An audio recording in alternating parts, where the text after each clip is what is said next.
Mulai nggih, Bu.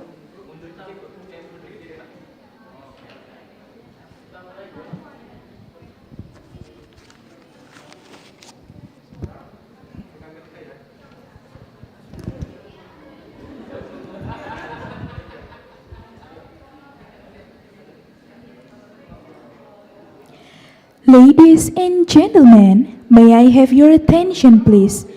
Our, our session is about to begin. Please have a nice seat. Thank you.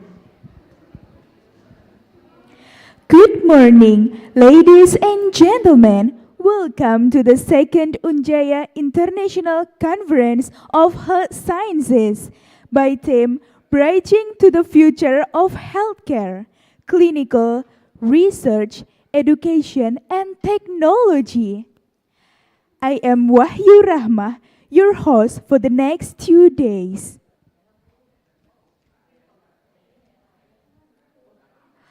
I also would like to greet the Rector of UNJAYA, Professor Dr. Rerum Naturalium Apotheker Triana Hertiani, Bachelor of Science, Master of Science, and the Vice Rector.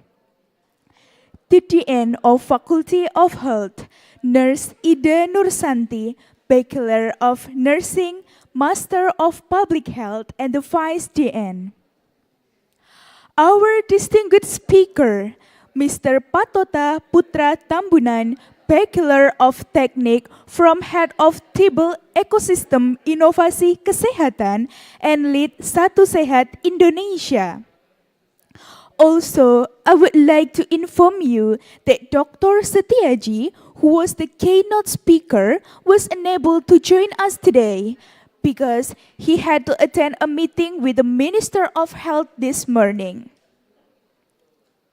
The second speaker, Kathy Wheeler, Doctor of Philosophy, Registered Nurse, Advanced Practice Registered Nurse, Fellows of the American Association of Nurse Practitioners, as a lecturer from College of Nursing, University of Kentucky, United States of America. Dr. Heni Dwi Widarwati, Bachelor of Nursing, Master of Nursing, Psychiatric Nursing Specialist, a lecturer from University of Brawijaya, Indonesia, and all the magnificent participants.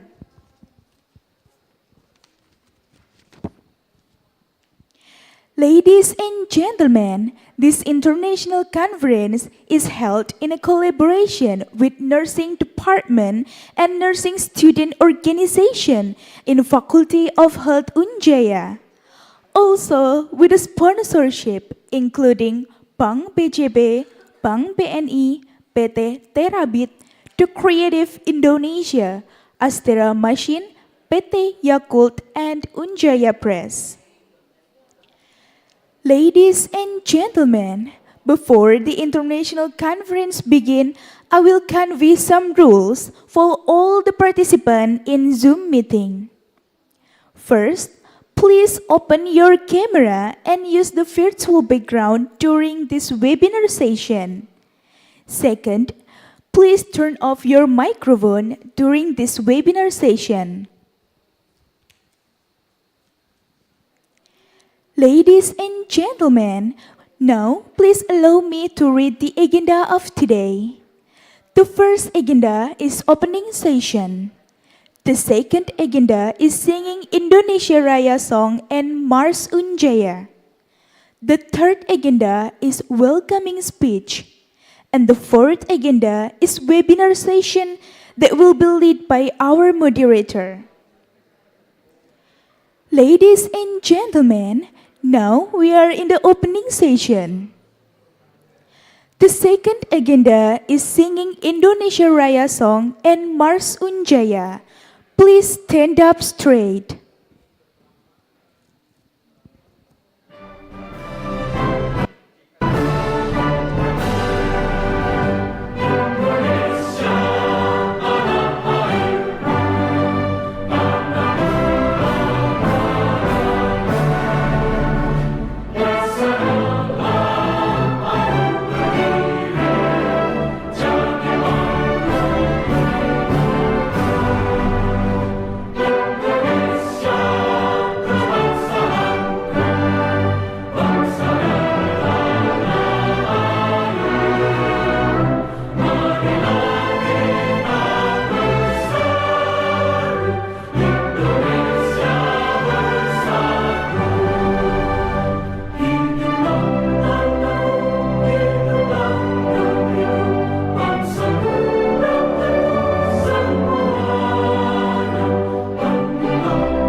Ladies and gentlemen, please return to your seat. Ladies and gentlemen, the third agenda is welcoming speech. First, I would like to invite the head of UNIX committee, Nurse Retno Sumiyarini, Bachelor of Nursing, Master of Medical Education, to give a welcoming speech. Dear Mrs. Retno, now time is yours.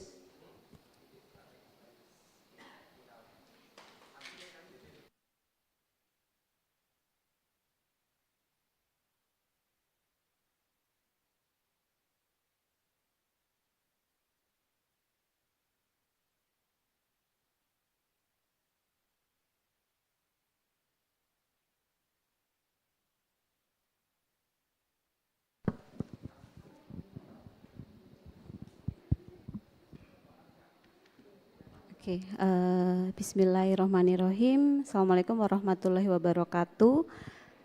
The Honorable Professor Dr. Rernat APT Triana Hertianti, SSI, MSI, as a Rector of Universitas Jenderal Achmad Yani Yogyakarta. Ibu Ida Nursanti, Master of Public Health, as the Dean of Faculty of Health, Universitas Jenderal Achmad Yani Yogyakarta. Ibu Ngatoiyatur Rohmani, Master of Nursing Science, as the Vice Dean of Faculty of Health for Academic Affairs. And the last, the Honorable Ibu Ekawati, Magister of Midwife, as the Vice Dean of Faculty of Health for Finance and Human Resource. Good morning, ladies and gentlemen. Praise and gratitude to Allah Subhanahu wa Ta'ala, the Almighty God. Because of His grace and guidance, we can attend the opening ceremony of the second UNJAYA International Conference of Health Science 2033. It is great pleasure for me to welcome you to this virtual meeting, and a special welcome to our honored keynote speaker from Indonesian Ministry of Health, Mr. Patota Putra Tambunan. And also our overseas honored keynote speaker, Ms. Kathy Wheeler, PhD, RN, APRN, FAANP from University of Kentucky. And the last speaker, Mrs. Heni Dwi Widarwati, MKep, SPKJ from Universitas Brawijaya, Malang. It also a great thanks to our sponsors, including Bank BJB, PNI, PTT Rabit, Creative Indonesia, Astera Machine, PT Yakult Indonesia, and also UNJAYA Press. Thank you for all these sponsors given to us.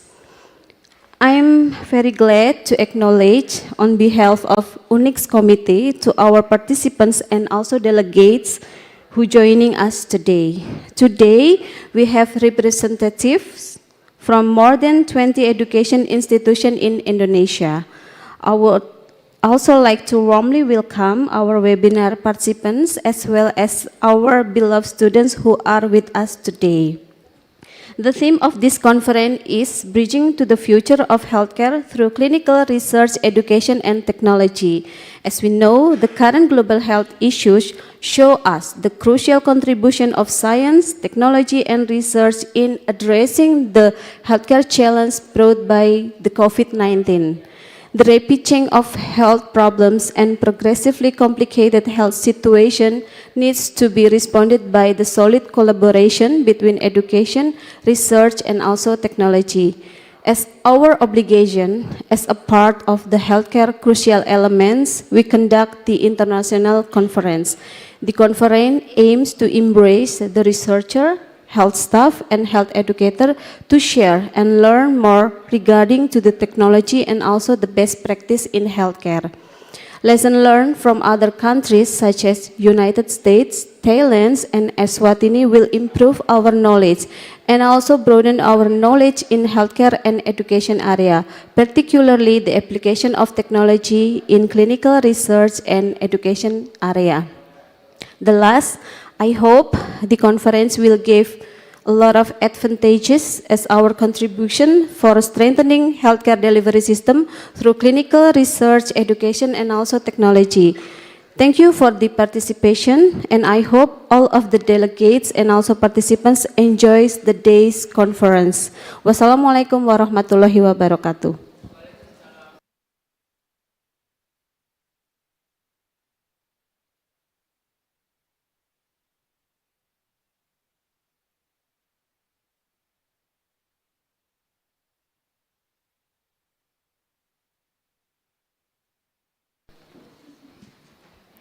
Thank you, Mrs. Retno, for your welcoming speech. Second, I would like to invite Director of UNJAYA, Professor Dr. Rernat Apoteker Triana Hertiani, Bachelor of Science, Master of Science, to give a welcoming speech. Dear Professor Triana, now time is yours.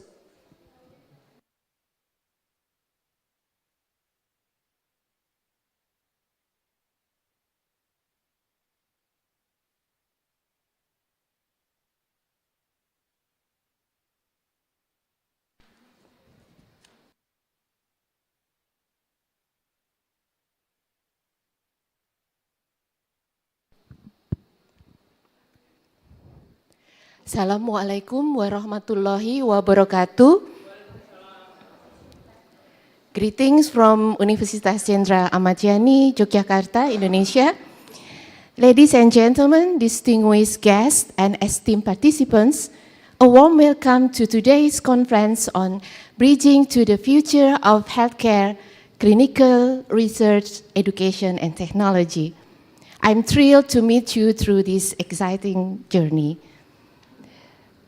First and foremost, I would like to express my highest gratitude to our honored keynote speaker from Indonesia Ministry of Health, Mr. Patota Putra Tambunan, and also for our overseas honored speaker, Mrs. Kathy Wheeler, PhD RN, APRN, FANP from University of Kentucky, and also to Mrs. Hani Dwi Widarwati, Master of Nursing, and also specialist in psychiatry nursing from Universitas Brawijaya Malang.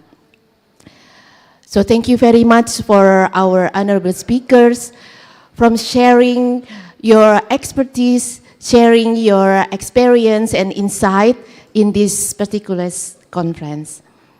I will also like to warmly welcome representatives as well as webinar participants from various education research institute and also from practitioner institution who are with us today. Our deepest thanks to all of the sponsors who have supported this event, to Bank BJB, Bank BNI, PT Terabit, The Creative Indonesia, Astera Machine, PT Yakut Indonesia, and UNJAYA Press. Ladies and gentlemen, in this rapidly evolving world, the healthcare industry stands at the forefront of innovation, and it's constantly pushing boundaries to enhance patient care, to advance medical research, and to revolutionize education. Today, we gather here to explore the intersection of clinical practice, research, education, and also technology, and how they collectively shape the future of healthcare. Throughout this seminar, we will delve into the transformative power of collaboration, especially for multidisciplinary collaboration, and also integration among these vital pillars. We will explore how cutting-edge technologies such as artificial intelligence, telemedicine, and also personalized medicine, wearable devices are revolutionizing patient care and also empowering healthcare professionals to provide more personalized and at the same time also more efficient treatments. Moreover, we will shed light on the pivotal role of research in driving breakthroughs, improving diagnostic capabilities, and also developing novel therapies. By fostering a culture, innovation, and collaboration, we can bridge the gap between research and clinical practices, ensuring that patients benefit from the latest scientific discoveries. Education, too, plays a crucial role in shaping the future of healthcare. As technology continues to evolve, it becomes imperative for healthcare professionals to stay updated with the latest advancement.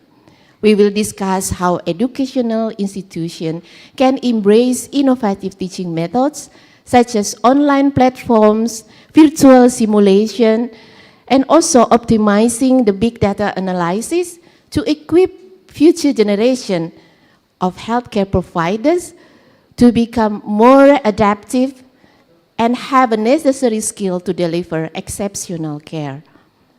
Throughout this conference, we encourage you to engage in a thought-provoking discussion, share your experiences, and brainstorming ideas that will shape the future of healthcare. Together, let us explore the endless possibilities that lie ahead as we bridge the gaps between clinical practice, research, education, and technology. Once again, I'm thrilled to welcome you all in this exciting journey.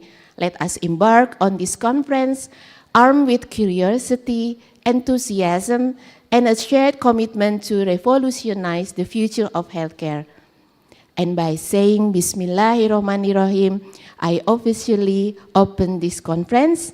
Thank you very much, and let the conference begin. Wassalamualaikum warahmatullahi wabarakatuh.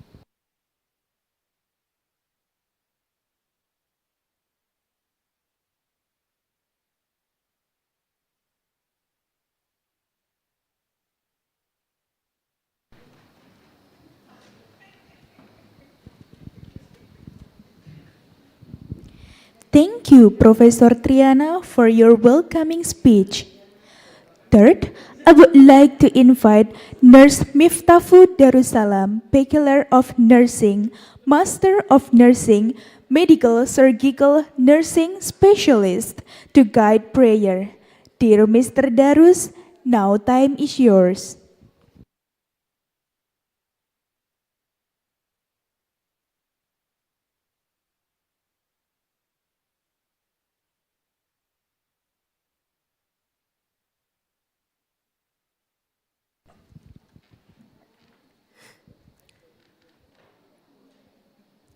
Assalamualaikum warahmatullahi wabarakatuh. Dear ladies and gentlemen, participants of the second UNJAYA International Conference of Health Science, on this happy occasion, allow me to lead a prayer so that the activities for the next 2 days can run well. As for the blessing that I pray according to Islamic religion, guidance for non-Muslim, please adjust. A'udzu billahi minasyaitonir rajim. Bismillahirrahmanirrahim. Alhamdulillahi rabbil alamin. Hamdan syakirin, hamdan naimin, hamdan yu'afi ni'amahu wa yukafi majidah. Ya Rabbana lakal hamdu kama yanbaghi lil jalali wajhikal karimi wa adimi sultanik. Ya Allah, ya Rahman, ya Rahim. We thank you. We surrender and pray. Hopefully, and the UNJAYA International Conference of Health Science today, you will give fluency and blessing. Knowledge can be disseminated to the world community and applied to all health discipline. Ya Allah, Ya Rahman, Ya Rahim, give our presenter and all participants of this UNJAYA International Conference, you give health, relaxation, gratitude, and happiness, so that with this forum, many benefits are obtained: friendship, knowledge sharing, new friend, and knowledge that is full of blessing. Rabbana taqabbal minna innaka anta samiul alim wa tub alaina innaka anta tawwabur rahim. Rabbana atina fid dunya hasanah wa fil akhirati hasanah wa qina adzabannar. May Allah accept. Amin. Wassalamualaikum warahmatullahi wabarakatuh.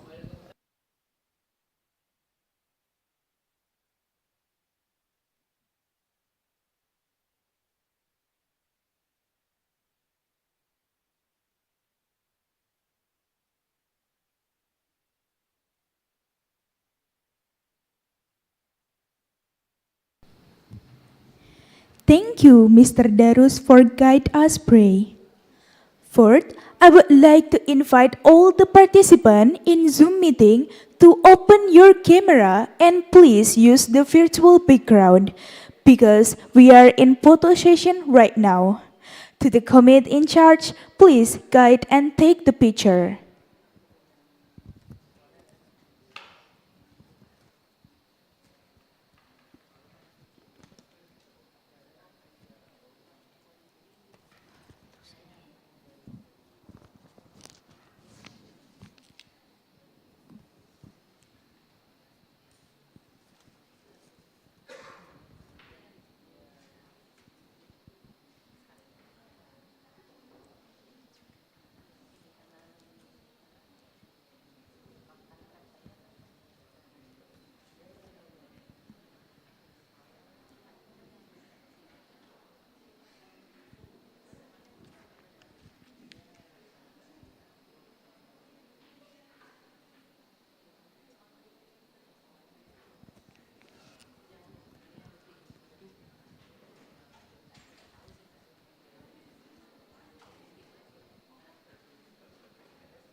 Assalamualaikum warahmatullahi wabarakatuh.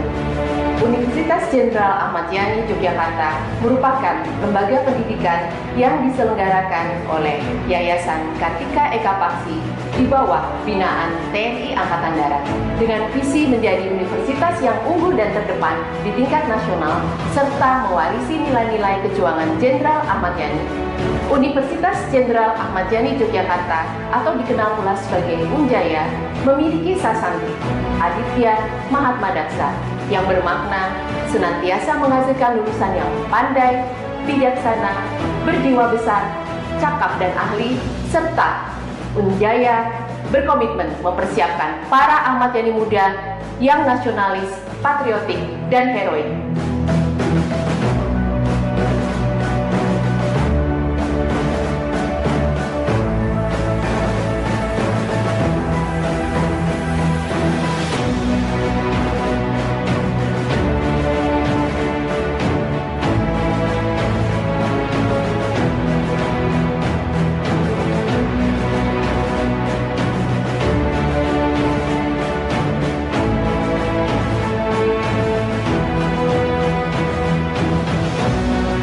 Fakultas Teknik dan Teknologi Informasi Universitas Jenderal Achmad Yani Yogyakarta saat ini mengelola 4 program studi, yaitu Prodi Sistem Informasi S1, Prodi Informatika S1, Prodi Teknologi Informasi S1, dan Prodi Teknik Industri S1.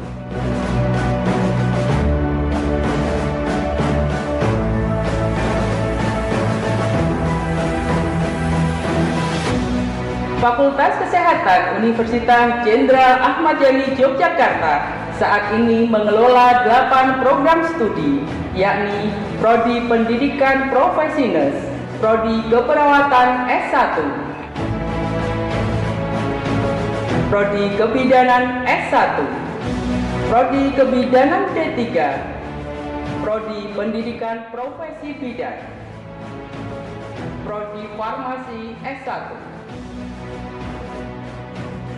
Prodi Rekam Medis dan Informasi Kesehatan D3, serta Prodi Teknologi Bank Darah D3.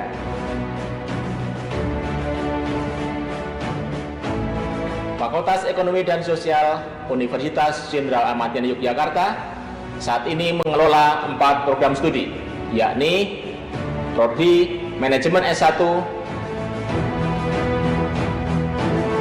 Prodi Akuntansi S1, Prodi Hukum S1,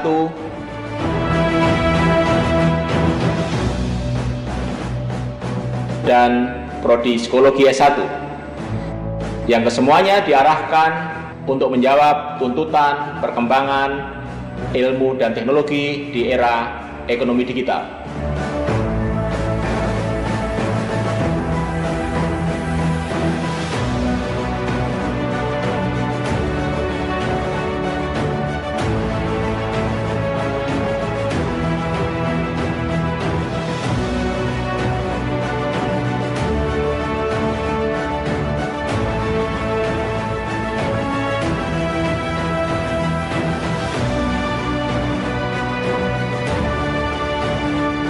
Sebuah kebanggaan bagi kami dapat mendidik dan mempersiapkan para Achmad Yani muda sebagai generasi penerus kejayaan bangsa Indonesia.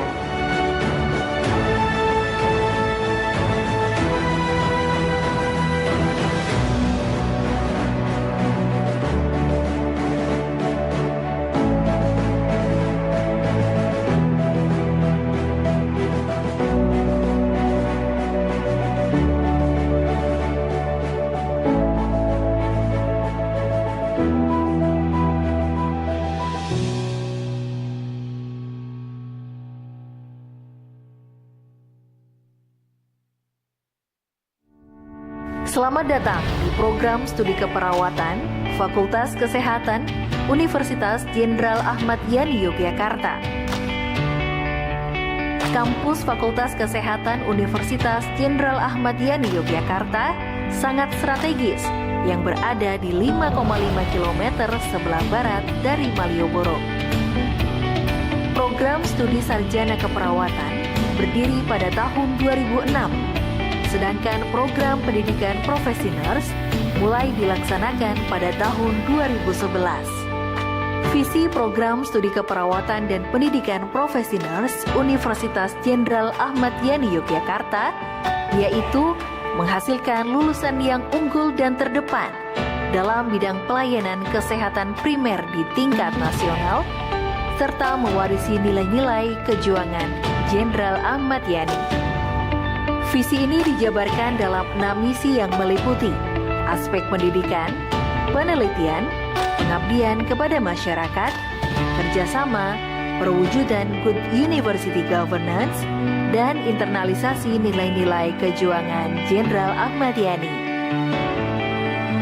Program Studi Keperawatan Universitas Jenderal Ahmad Yani Yogyakarta telah mengimplementasikan kurikulum terbaru yaitu program Merdeka Belajar Kampus Merdeka dengan total 145 SKS yang dapat ditempuh selama 3,5 tahun atau 7 semester. Kami aktif mendorong dan mengirimkan mahasiswa untuk mengikuti kompetisi program MBKM yang diselenggarakan oleh Kementerian Pendidikan, Kebudayaan, Riset, dan Teknologi. Kami juga membekali mahasiswa dengan nilai kejuangan Jenderal Ahmad Yani.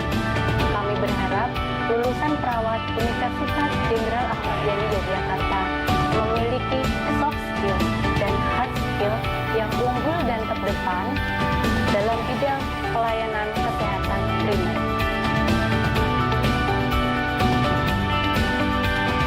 Program studi pendidikan profesi nurse merupakan jenjang lanjutan dari S1 keperawatan yang dilakukan selama 2 semester dengan beban studi sejumlah 38 SKS. Proses pembelajaran profesi nurse 100% dilakukan di lahan praktek, baik itu rumah sakit negeri maupun swasta, panti breda, rumah sakit jiwa, puskesmas, komunitas, dan beberapa industri atau perusahaan tingkat menengah serta sekolah. Lama pembelajaran di tahap sarjana keperawatan mulai tahun 2021 adalah 7 semester dengan total 144 SKS. Kami mengaplikasikan Student Center Learning yang berkesinambungan. Wujud dari pengintegrasian ini berupa sentra keperawatan yang bermitra dengan pusat kesehatan masyarakat. Kurikulum S1 keperawatan yang kami aplikasikan berpedoman pada Asosiasi Institusi Pendidikan Nurse Indonesia juga menambah capaian pembelajaran dari keunggulan dan penciri prodi S1 keperawatan. Kami memilih metode pembelajaran yang melatih mahasiswa untuk berpikir kritis, aktif, bertanggung jawab, dan inovatif melalui project-based learning, tutorial, analisis kasus, role-play, dan simulasi. Kegiatan di luar pembelajaran mahasiswa meliputi bidang kesenian, keagamaan, umum, dan bersifat keilmuan. Mahasiswa keperawatan dapat bergabung dalam Himpunan Mahasiswa Keperawatan atau HIMIKA dan First Aid Nursing Student atau FANS. Dosen program studi keperawatan dan profesi nurse berjumlah 28 orang yang merupakan lulusan S2 dan S3, baik dari dalam maupun luar negeri.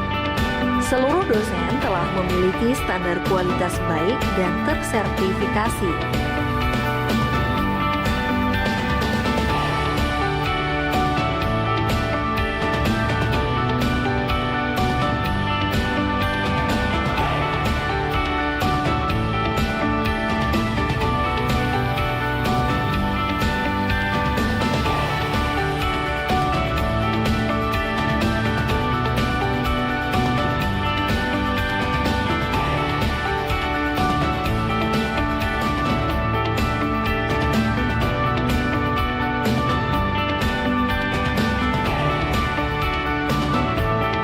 Terdapat 5 tenaga kependidikan yang siap membantu kelancaran program belajar mengajar.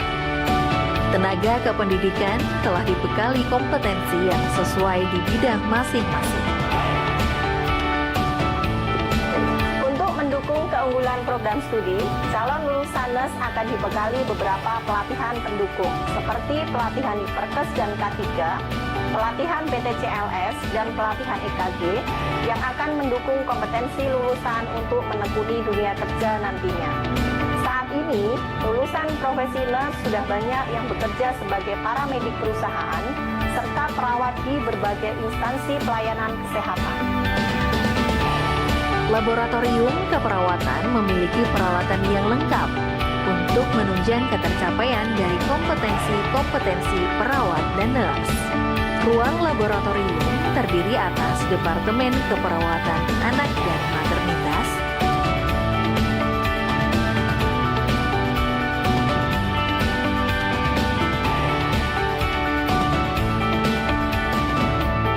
Departemen Keperawatan Medikal Bedah dan Kegawadaruratan,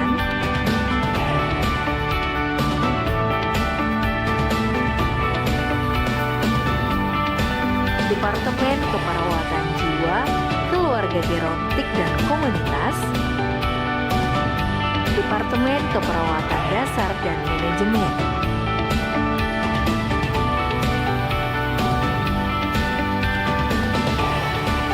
Perpustakaan Universitas Jenderal Achmad Yani Yogyakarta dilengkapi dengan koleksi buku, e-book, dan jurnal.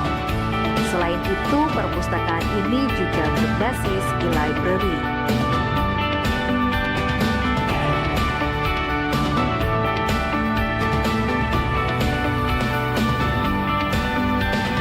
Fasilitas ruang pembelajaran yang diberikan meliputi ruang tutorial, ruang kelas, ruang amphitheater, dan ruang CBT. Fasilitas ruang laboratorium, perpustakaan, dan CBT dilengkapi dengan logam. Fasilitas lain seperti asrama, tempat parkir, ruang hima dan UKM, lapangan olahraga, dan minimarket. Lulusan kami telah terserap baik di dalam maupun luar negeri.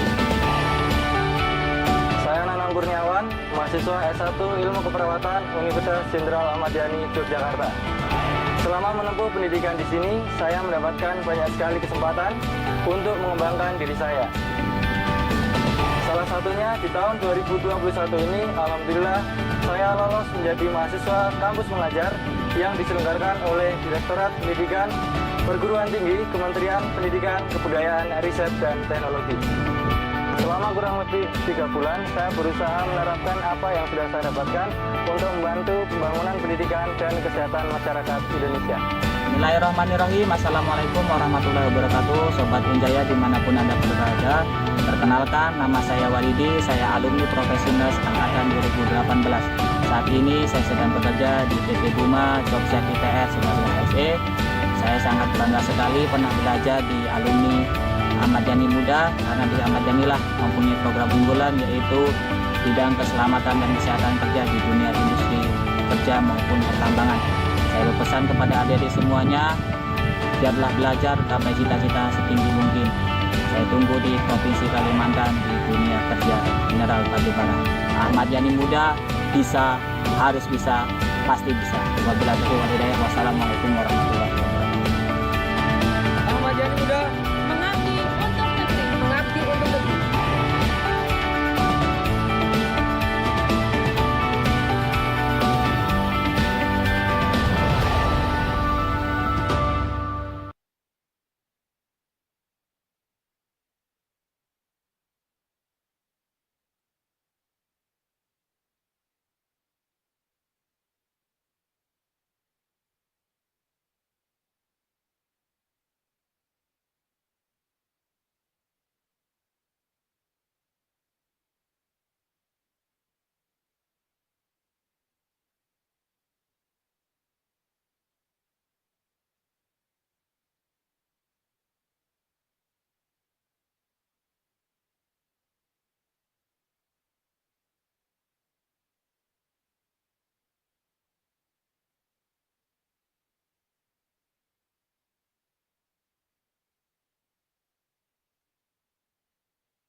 All right, ladies and gentlemen, now we have to come to our main agenda, that is webinar session.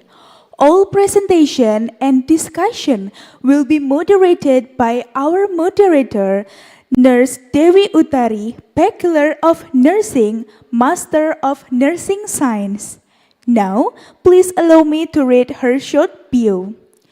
Mrs. Dewi is a lecturer of Nursing Department of UNJAYA. She pursued her master degree from Kesehatan University in Thailand. She writes, teach, and research in family nursing, gerontologic nursing, and community nursing. Ladies and gentlemen, please welcome our moderator, Mrs. Dewi Utari.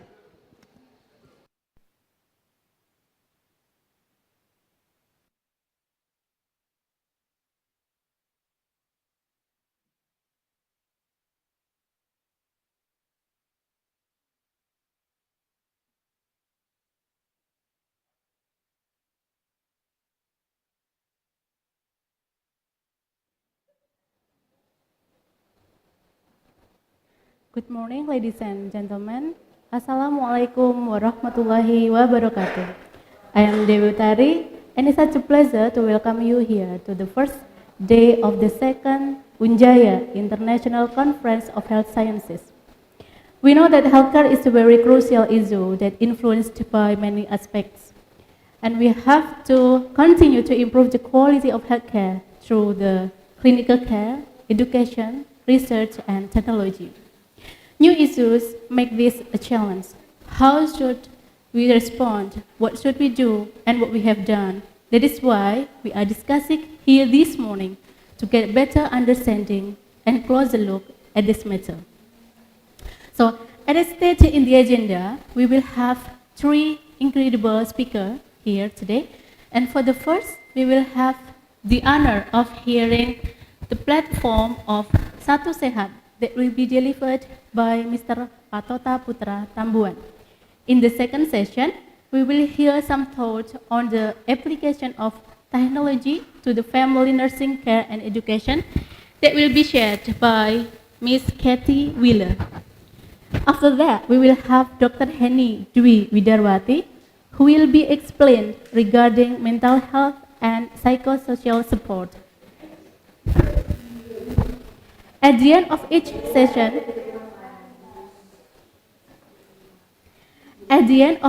session, we will have a discussion for about 15 minutes, and there will be an opportunity for the participants to ask the question to our speaker. And we hope that you take the chance to find out more about the material. So for the first speaker, Mr. Patota Putra Tambuan.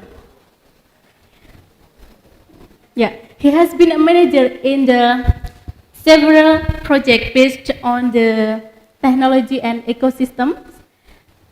Well, as you can see from his CV, he is also still actively involved in the pro bono mentoring for tech startups since 2018, and currently he is the head of Tribe Health Innovation Ecosystem under the Digital Transformation Offices of the Minister of Health.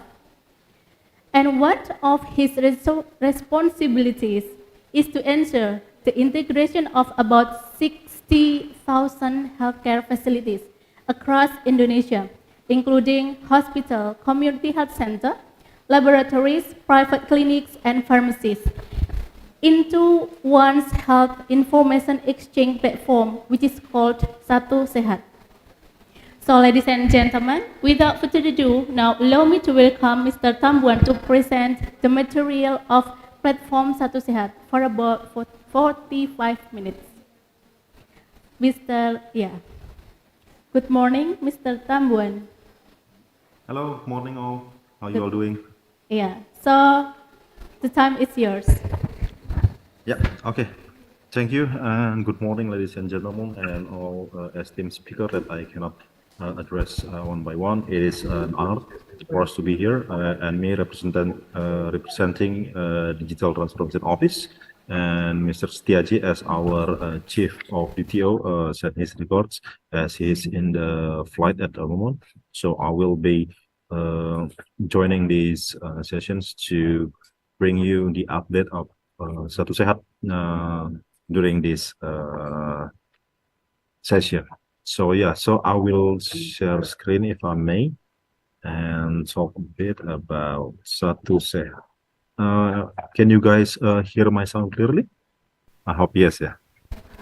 Yes, we hear you. Okay, thank you. Yeah, so Satu Sehat, the advancement of health transformation commitment. Let's start with the background of the accelerating digital transformation of health in Indonesia. As we know, the crisis is the right time to make changes. And the pandemic awakens the importance of health sector resilience, which pandemic shows us the systemic problem that must be fixed and is necessary to increase the capacity and resilience of health system.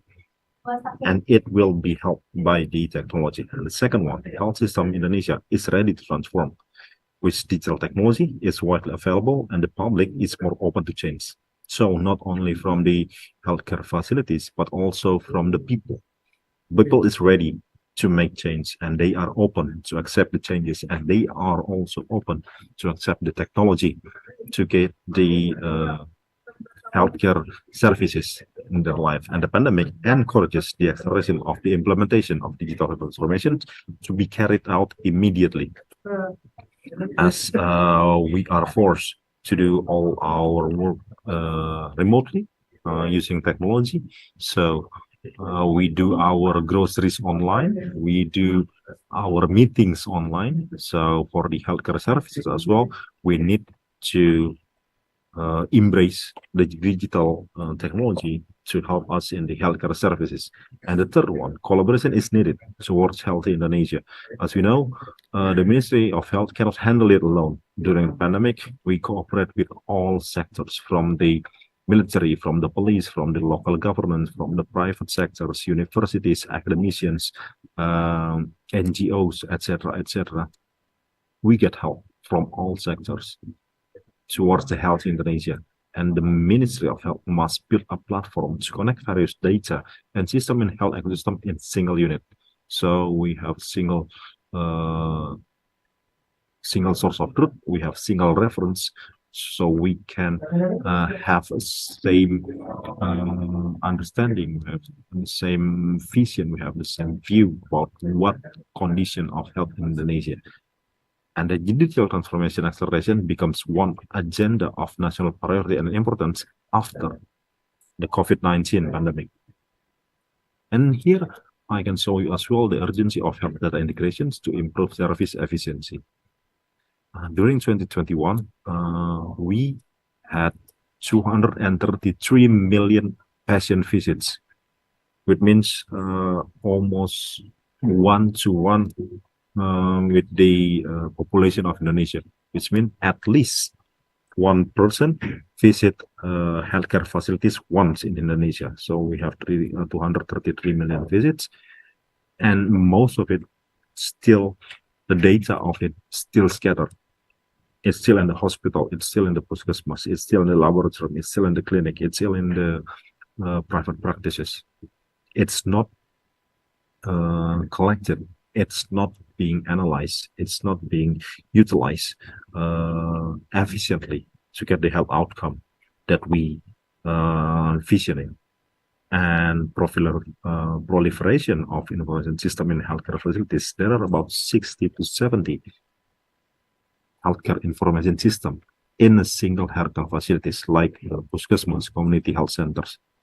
If you visit and you ask about the healthcare information system in one of the puskesmas, you will get at least 40 to 50 applications, specifically for its program, specific for its diseases, specifically for its management, specifically for the accounting, etc. So the administrative workers and the healthcare workers in the health community center or puskesmas, they are using 60 to 70 applications per day. And then the health information system at central and regional level exceeding 400 applications. Some blame is on us as well, as we from the Ministry of Health also have hundreds of applications developed to specific use cases, like one application for TB, one application for malaria, one application for HIV, one application for non-communicable disease, one application for communicable disease. The impact is the suboptimal delivery of healthcare services to the community, inefficiency in health governance and administration, and also the limited public access to personal health history records. Why? Because the data is scattered all over the place. So we don't know where the data is and what kind of data we have and how we can utilize the data. So that is the urgency of the health data integration to improve service efficiency. And the urgency of digitizing the medical records in health services. We can see the inefficient data retrieval from manual medical records, leading to substantial annual costs, and then the ineffectiveness and inefficiency in health services due to time spent on paper document retrieval, connected to with number one. And the third one is the suboptimal health service governance decision-making hindered by the lack of real-time data. So let's say you collect the health data in the Puskesmas, and then you need to compile it and send it to the city or district health offices. It takes about 1, 2, 3, or even 4 weeks. And then from different health districts, and different districts or different city, it will be collected to the provincial level. It takes another 2-3 weeks. And the provincial level should be collected and to be sent to the national level. It will take about 2 to 3 weeks. So from the first case happening in the Puskesmas being recorded, then to the district level, then to the city level, then to provincial level, then to the national level, it took more than 2 months to collect and utilize and analyze the data. So as we can see, it's been too late. The suboptimal health service governance hindered by the lack of real-time data. That's the urgency of digitizing medical records. So we at least know the data real-time, what happened during the pandemics, what happened in different areas of Indonesia. We from the central government can see it immediately. That's the power of data and technology. And to achieve that, the Minister of Health developing the digital health transformation blueprint until 2024 with 3 visions that we have in mind. The first one is individual-based health data integration. Individual health information from various resources will be integrated and connected to provide full information. The second one will be the healthcare simplification and digitalization, adapting the healthcare aspects into the digitalized version, and simplifying the data submission based on electronic medical record. And the third one, we develop the health innovation continuously to support the health innovation, because as we know, again, this is not single sector work. So we need to collaborate with all sectors, with the private sectors, with the academicians, with the research and development, with different countries, etc. So we support the ecosystem development to maintain the health technology, develop it, and deploy it to all over Indonesia. And why is it necessary to digitize medical records, as you may ask? First, the data standardization and integration. The health data from various sources is standardized and integrated into the Satu platform. We have more than 60,000 health facilities, and then from the outside building, like from Posyandu is where the cadre visits the home care, they visit the newborn babies, they visit the elderly. The data is not recorded within the healthcare facilities. And then the third one, more than 100 information system in health industry.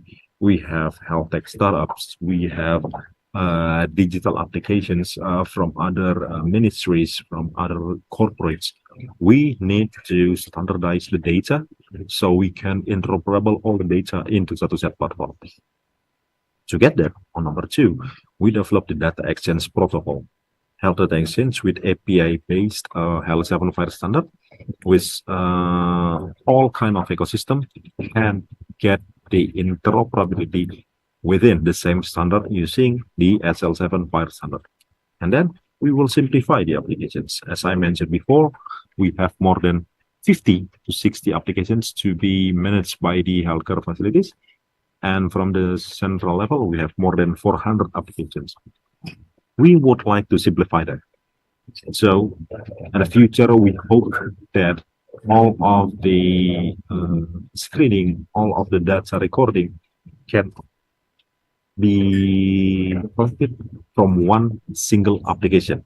It's a SIM post in Puskesmas, SIM RS from hospitals, SIM clinic, etc., and integrated and also interoperable with Satu Sehat platform. So they just need to input from one system, and we can collect all kind of data. The second one, for the community, we developed Satu Sehat Mobile, which is the transformation from Peduli Lindungi, which all the citizens can access their medical resume and also can see their historical about their health in the palm of your hand. And the health workers, we developed Sehat Indonesia Core ASIC, which will be used by the cadre. It's already being used by the cadre to do the screening, to visit the elderly, to visit the newborn babies, etc. For the outside building. And yeah, transforming Peduli Lindungi into Satu Sehat Mobile, it's already being done. When during the pandemic, we can see we only use it for the digital tracing, for the COVID testing, self-isolated telemedicine, and integrated vaccination system. You can see when did you get tested, where did you get tested, what's the status of the test, and what's the vaccine that you already received. Now, with the Satu Sehat Mobile, we can access our medical resume. We can get the health promotion, medication profile, health diary, hospital bed availability, early warning system, tracing and testing, integrated telemedicine, and personalized health education. We expand the feature of the Satu Sehat Mobile to be more inclusive with different needs of the people. And it will be an ongoing progress, and it will be an ongoing work. So we are very open to your inputs as well on what can we develop here as a feature in Satu Sehat Mobile. Because again, these applications, this mobile application is not developed for the Ministry of Health, it's built for the people. So we always need the inputs from the people, from the community, on what the use will be, what the future will be, to serve you better. And as a whole, we are developing Satu Sehat as a health tech ecosystem to provide quality and integrated healthcare services. This is a simple overview of what Satu Sehat is. Satu Sehat platform will be in the middle. It will be a data exchange platform using HEAD, SL75 standard, which data sources will be from health facilities, care health workers, health industries, etc. And in the future, maybe from your Internet of Things, like your smartwatch, like your other medical devices, to be collected, to be integrated and interoperable with Satu Sehat as well. And from Satu Sehat, the data will be analyzed, will be utilized to be presented to you again back as in Satu Sehat Mobile. Can be accessed by different government and to be accessed by different entities as a dashboard to assist the government in establishing evidence-based health policy, to be used by researchers, to be used by academicians, etc., to get your research. So all the data that being interoperable with Satu Sehat can also be accessed by everyone. Let's say to build your own application, let's say to build your own research, to build your own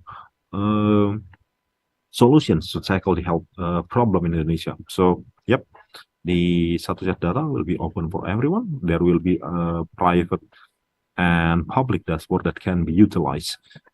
And also you can see what's the condition of health in certain area in Indonesia. So, yeah, it will be a powerful tool. And for health facilities, we will provide the medical record portal, which at the moment, let's say, if you get referred from Puskesmas to hospital, you will need to bring like a bundle of your medical record physically from the Puskesmas to the hospital or to the laboratorium or wherever it will be. But with the medical record being an electronic file, the healthcare facilities can access it through Satu Sehat. So you don't need to bring all the paperwork. You don't need to bring a whole folder. You don't need to bring a whole bundle, because it will be electronic. It will be accessible by the healthcare facilities by the consent of the patient. So if you say, okay, I am consent to opening my medical data to these healthcare facilities, then they can see it. If you don't give the consent for the data to be open, no, they will not be able to see it. So we also give back the sovereignty of the data back to the citizen as owner of the health medical data. This is the lens and transformation of health technology during the pandemic. Yeah, maybe I will skip this because, as you can see, it's been in the past. We have integrated a lot of initiative from Peduli Lindungi to the harmonization of digital vaccination certificate, the telemedicine is someone for self-isolated, and then Silacak annual record for the tracing and tracking of the positive COVID patients. And to further the healthcare transformation in Indonesia, we are expanding. We're taking active steps to continue, sustain, and further the healthcare transformation process in Indonesia. We develop Satu Mobile. We integrate and develop the interoperability capability of the more than 10,000 health facilities. And we also develop ASIC, which will be used by the cadre to the out-of-building healthcare services. And also, we have BGSI, Biomedical and Genome Science Initiative, which will be developing precision medicine and genome sequencing for Indonesia, and also the sandbox development to develop the health tech ecosystem. We have 17 clusters, but at the moment we are focusing one, which is telemedicine, as a regulatory sandbox for the health innovation. Yep, it's already been launched, which is 3 days ago, on Sunday, 12th of November 2023, Ministry of Health officially launched the electronic medical resume within Satu Sehat. So if you guys update your Satu Sehat mobile at the moment, and then you verified your profile, hopefully you will be able to access your medical record or your medical resume from your Satu Sehat mobile. If you have visited the healthcare facilities in the last 1.5 years, you will get your medical resume within the Satu Sehat mobile. But at the moment, it's mostly the data from the vertical hospital. We have 36 vertical hospitals in Indonesia, which is managed by Ministry of Health, mostly from there. But in several cities, there are some puskesmas and some hospitals as well that is able to send the medical data. So you visit the the healthcare facilities, they will record your medical resume, and you will be able to access your medical resume. What data will be shown there? You will see when is the visit, where is the visit, I mean, which healthcare facilities, and which healthcare professionals taking care of you, which doctor, which apotheker, which laboran, etc. And you see what's the diagnosis, what's the medications. So it will be a compact resume of health resume, but it will help a lot. Let's see if some people ask, when is the last time you do a checkup? You can see on your Satu Sehat mobile. And if a doctor asks what kind of medications that you got last, you can see, oh, I get this medication from my previous visit to these healthcare facilities for this kind of treatment. So you can see your medical resume from Satu Sehat mobile. And for the health transformation integration, we have registered and verified more than 2,500 healthcare facilities from all over Indonesia. So these healthcare facilities will and already able to send your medical data to Satu Sehat platform to be interoperable and will be able to be accessed through Satu Sehat mobile. So it will be on phases. At the moment, we are focusing, of course, in Java and Bali. And then next, we will expand to Sumatra, Kalimantan, Sulawesi, Papua, and eastern part of Indonesia. This is the more than 600. Actually, this morning is more than 700 and that already send the real-time data transfer to Satu Sehat. And this is just some basic steps to the integration strategies for Satu Sehat, which we socialize. We need to expand the capability of the healthcare facilities and then do technical integration. And also the advanced development for Satu Sehat for the healthcare facilities to be able to send the interoperable data to Satu Sehat. Yep, this is the types according to category, but we will get it by phases. At the moment, we still focus on the hospital and puskesmas and private practices as well. And then the next one, we will do the puskesmas, laboratory, etc., pharmaceutical industry and private practices, and we'll be on phases. It will be a long journey, it will be a long process, and of course we are open to collaboration from different sectors to be integrated and to be interoperable with Satu Sehat. We are expecting it to take several years actually to connect it all because as you know as well, I think it's still around only 30 to 40% of healthcare facilities already using electronic medical record, which is electronic medical record is the prerequisite to be able to interoperable with Satu Sehat. So it will be an uphill battle. So we need all the help we can get. And this is on the more technical stuffs.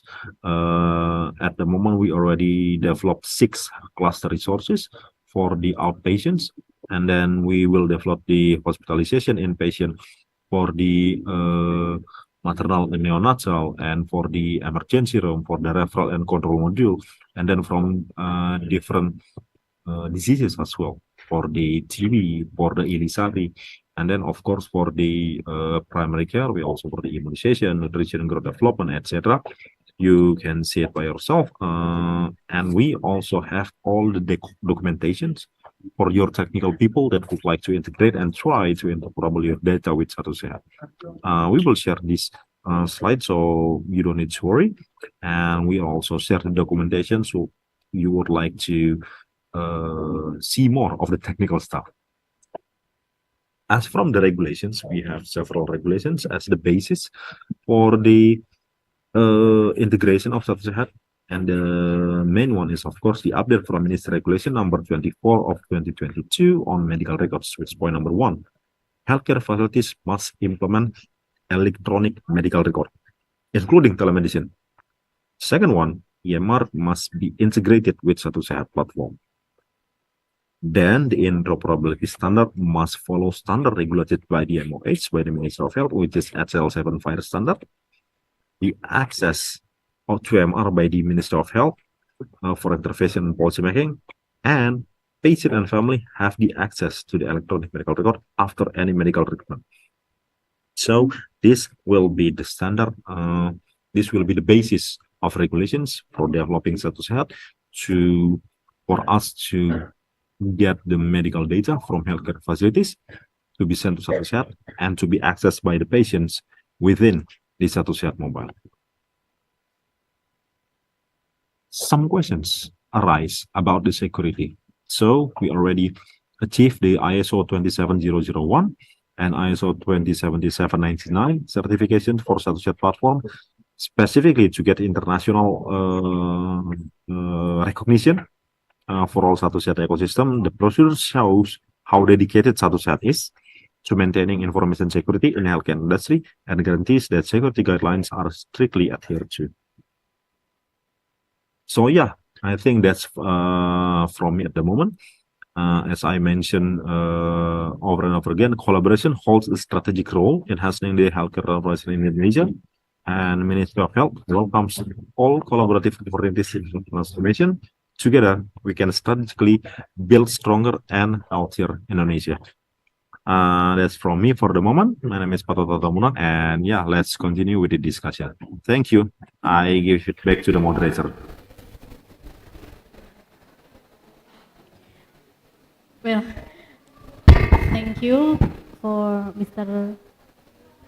Pak Tota, and actually that was informative and quite comprehensive presentation, because we know that based on the thing that you explained to us, Satu Sehat, which is simplified the existing application, right? And but in my opinion, though they still trigger to the questions, right? Because it is just start, and it may take time to running this well in all of the area in Indonesia. So, ladies and gentlemen, now that it's time to have a discussion, we will have 3 questions here. One from the participants who raised their hand in the Zoom, and 2 questions from the chat box. So the committee will help us to switch on your microphone, and we'll select 2 questions from the chat box. So we will see who is she or he who raised.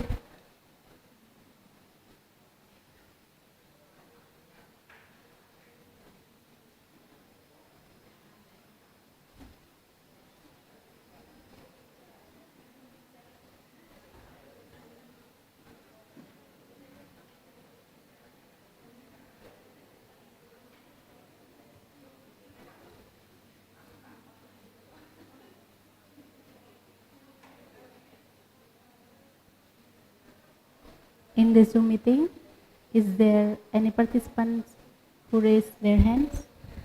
Yeah.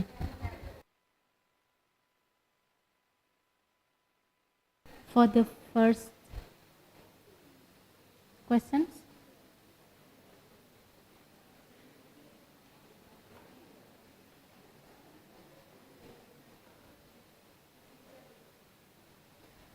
Yeah, maybe I would like to answer the question from the Anastia Suci Sukmawati, which is Satu Sehat Mobile is something new for us. A bit complicated at first, but brings so many advantages. I wonder the big challenges that faced by the government. So, yeah, the big challenges faced by the government. Actually, the challenges is on several sectors. The first one is, of course, the infrastructure.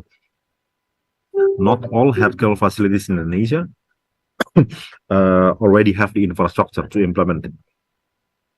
And then the second one, once you get infrastructure, not all healthcare workers or healthcare professionals will be able to operate Satu Sehat, to be able to enter the electronic medical record precisely to be sent to the patient. And then after you get it to the patient hand, not all Indonesia have the same level of understanding or awareness or digital security awareness to know what's the importance of medical data are. So there are several challenges from the infrastructure sectors, from the healthcare worker sectors, from the management sectors. After we get all the data, what will we do with it? And then for the patients as well, once you get the data, so what? Because sometimes we would like to keep it very secret, very secure, very safe. But sometimes people all over the world even, okay, I will screenshot my medical record, share it to the social media. Or you can do something, TikTok challenges or something or everything, and show it to the world of what you have been getting on the medical side. So the awareness sometimes it's not there yet. So the challenges will be on different aspects and different sectors. And again, it will not be able to be tackled by the Ministry of Health alone. Of course, from the infrastructure, it's not our main scope of work, if I may say so. There's our ministry of that. And then for the healthcare workers as well, we focus on the healthcare services and the digitalization of healthcare services. But we need the collaboration, we need the support, we need the help from different sectors to get this transformation going. So yeah, maybe that I can add from the moment. Thank you for the question, Anastasia Suci Sukmawati. Well, I also have a question for you. Since it is said that what about the security of the data? Before you mentioned about the respondent, or I mean the patient have their right to protect whether or not they will give the data or not. But in the whole data, how is the security protected by this application? Yeah. As I mentioned before, we already implemented the ISO 27001 as well as ISO 27799. 27001 is for the information security in general, and 27799 is for specifically health information system. So there is no system that is 100% safe, but we are developing and we are implementing the strict standard operational procedure to keep the data safe. But that's from our side.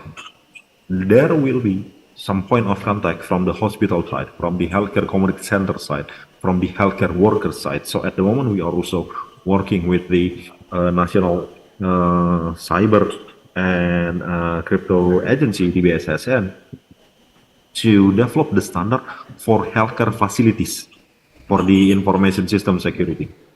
We already implemented in the ministerial level, and now we are developing the standard with BSSN for the healthcare facilities level. So for puskesmas, for hospital, what they need to do as the standard operational procedure to keep the data safe. That's what we are building at the moment, as well as we collaborating with the Ministry of ICT, Kementerian Kominfo, to get the awareness of the people on the cyber hygiene, on the cyber security, at least for the awareness first. Okay, we need to build the awareness before we can share what is the importance of the health data and how we can develop their capacity to protect the health data. So yeah, we collaborate with different ministry to keep it safe, and yeah, we can only implement the standard, but also the standard will need to be followed by everyone, because we are not the judge, jury, and executioner, so it will be a collaborative effort to keep the data safe as well. Thank you. Okay, thank you. The next question is, I wonder about the genomic information that include in the Satu Sehat program. Could you please elaborate more related this interested menu? Yeah, for the genomic program, it's part of, but not strictly only part of Satu Sehat, because genomic program, we also have an independent program for the genomic of the BGSI. So we at the moment targeting of collecting 10,000 whole genome sequence for citizen around Indonesia, and we focus on 8 cluster of diseases, like for metabolic disease, for the anti-aging and beauty, for the communicable disease, for rare disease, we have 8, and the cardiovascular, neurodegenerative. Sorry, I couldn't remember what the 8 cluster at the moment, but we're starting by collecting 10,000 whole human genome sequence to get the genome profile of Indonesia citizen, and we will develop the precision medicine or treatment for those 8 clusters in Indonesia. It is a collaborative effort of, if I'm not mistaken, around 17 healthcare facilities around Indonesia that focus on the 8 clusters of the biogenomic science. But again, I'm not very deeply dwelled into this genomic initiative. So you maybe can check more on the BGSI, Biomedical and Genome Science Initiative of Indonesia, which you can get more information about that. But what I know is we are collecting 10,000 whole human sequence, and we are developing 3 platforms. So for biobank, bioinformatics, and bioregistry. So yeah, hopefully that helps at the moment. Thank you. Yeah, okay. It means that they can access in the different platform, right? Mr. Patota, the next question is from Fitria. She's from Taiwan Medical University. Previously, you mentioned that there are 400 applications built. Is there any data about the effectiveness of this kind of digital platform so that we can pre-measure the future success of Satu Sehat? Yeah, it's a great question. Is there any data about the effectiveness of this kind of digital platform? So, at least for the very basic is we need to reduce the time span of inputting the data. So let's say in the Puskesmas in Indonesia, you do the healthcare services from 8 a.m. usually to 3 p.m. And then from 3 p.m. to 8 p.m., another 5 hours, they use the time to do the inputs, manual inputs to different applications. So we would like to simplify that. So they only need to input into one system, which is Satu Sehat. And hopefully it will reduce their time spent to do the data input. 5 hours a day, maybe spent into like only, I don't know, less than an hour a day, which is more than less than 20% of the initial time. So that's what we hope to achieve at first, and then once we get all the data, we specifically haven't measured what kind of effectiveness and of the data that will be utilized by the government, etc. Because at the moment we have different data types. We have what kind of diseases happens in several area, what's the demographic of people, how old they are, where are they staying, and what's the location. So maybe hopefully we can do the more specific intervention. Let's say if there's a dengue in some area, and we know the patient of dengue mostly teenagers from 12 to 16 years old. So we do need to do the fogging in the school area, because they are school age on teenagers. We don't do the fogging in the residential area or the office area. Why? Because the patient is not on the productive age, but still in the school age. So yeah, we specifically haven't do the measure of the effectiveness of this kind of digital platform, because at the moment we are still focusing on collecting all the data, integrating and developing the interoperability capabilities of healthcare services. But yeah, at the moment we haven't specifically measured it, but hopefully if you would like interested in the do the pre-measurement, we are open for collaboration. Thank you. Okay, it means that there will be evaluation that will be periodically done to evaluate the successful of this platform, right? Okay, is there, it is enough for this question answer session? Cukup ya? Iya. Well, there is this done for the first session, and thank you for Mr. Tambuan for your precious information, and we expect you to share your knowledge more in another occasion. And thank you. Good morning. Assalamualaikum warahmatullahi wabarakatuh. Waalaikumsalam. Thank you all.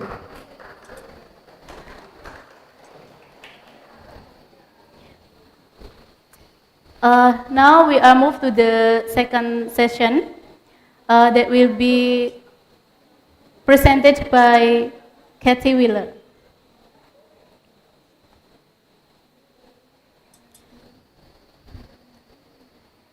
Okay.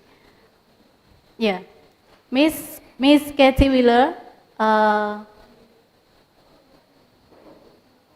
PhD, registered nurse, APRN, FENN, has over 35 years of clinical experience as family nursing practitioner. She holds a bachelor and master degree in the University of Kentucky, and she took her doctorate from Capella University, Minneapolis. So maybe we can show her CV. She has received several honors and awards, and she has been active in writing books and publication, and she conducting research and being an expert reviewer.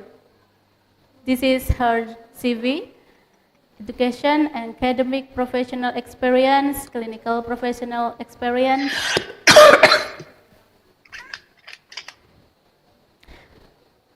Okay, hi, Kathy. Good night. Can you all hear me? Do you hear us? I hear you. Can you hear me? Yes, okay. Kathy, you will be have 45 minutes to explain about this topic. So please go ahead.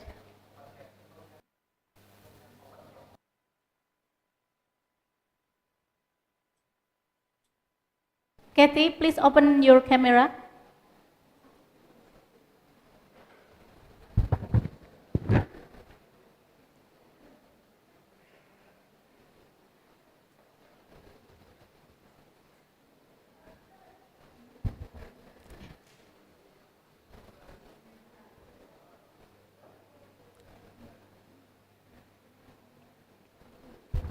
Hello?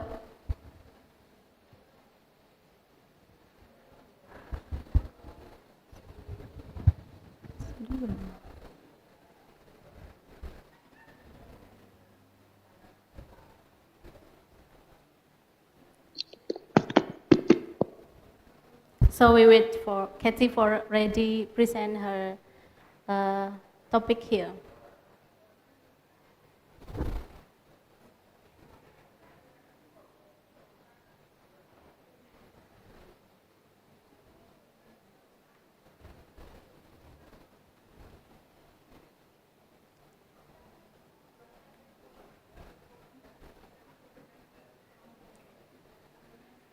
Hello?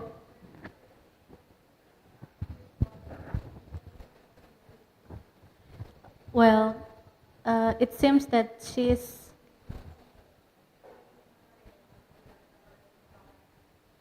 is it because of connection? So, okay, we will wait her to join us again.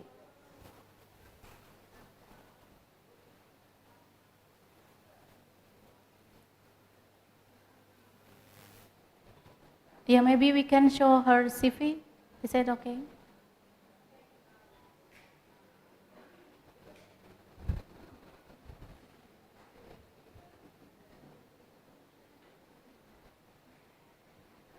Yeah, this is Kathy Wheeler, and we waited her to join us.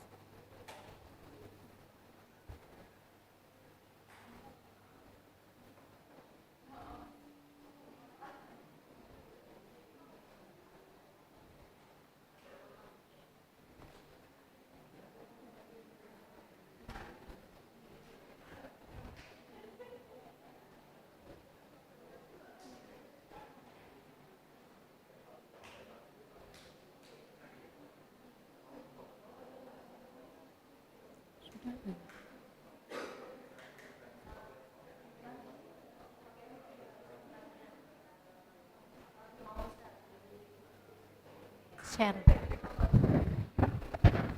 Okay. Hello, Kathy.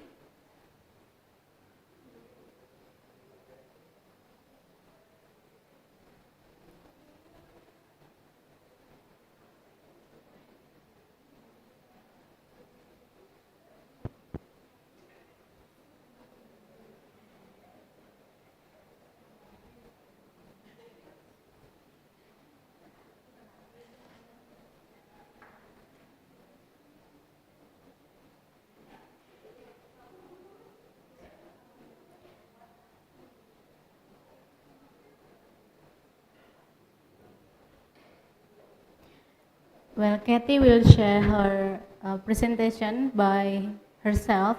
So we just wait the process of share screen by her.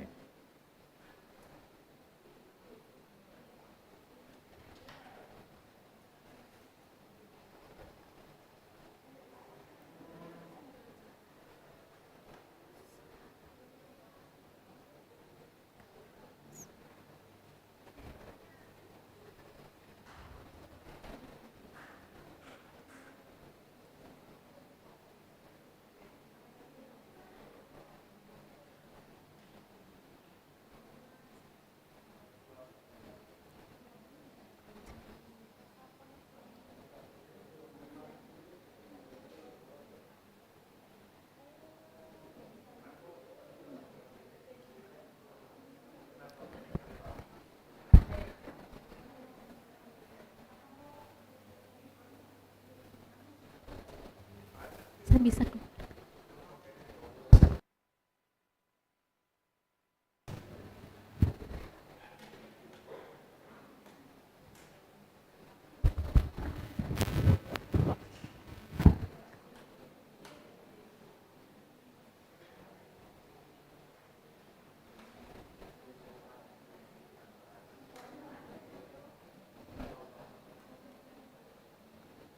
Well, I apologize for this inconvenience and technical error.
Ladies and gentlemen, due to the technical error, we will switch or we will move to Dr. Yani as our second presenter today. Okay, Dr. Yani Dwi Widarwati, Master of Nursing, Psychiatric Specialist. She has a myriad of experience both at national and international levels. She is conducting research funded offshore, publication and reviewer in reputable journals. She is also a formidable speaker. She is producing copyrighted works, and for your information, she is active in formulating national policies. Well, actually we can spend an hour or more to read her CV because it is several pages that we received from her. How are you, Mr. Dr. Yani Dwi Widarwati? Fine, thank you. Assalamualaikum. Waalaikumsalam warahmatullahi wabarakatuh. Yeah, welcome to our international conference, Dr. Yani. Thank you, thank you. Good morning, everyone. So that's it in a nutshell. Please welcome Dr. Yani. The time is yours. Okay, thank you. Thank you for the opportunity. This morning I will tell about the PFE and MHPSS. I will share my screen. Yeah, I'm sorry. I modified the initial title of this presentation because both are very important to know. These two terms are different and must be understood. We all know that the disaster are events that occur suddenly and cause health problems. So I think PFA and MHPSS is very useful to understood for everyone. First, this is the background that we all know that the disasters are events that occur suddenly and can cause a health problem, including the mental and psychosocial health.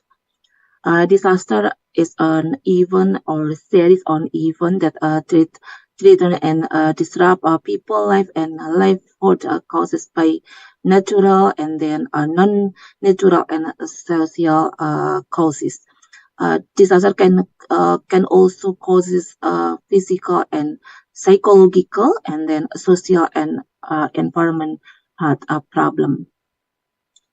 A disaster can be seen from three things. I think the first is a life expectancy and then prognosis and diversity.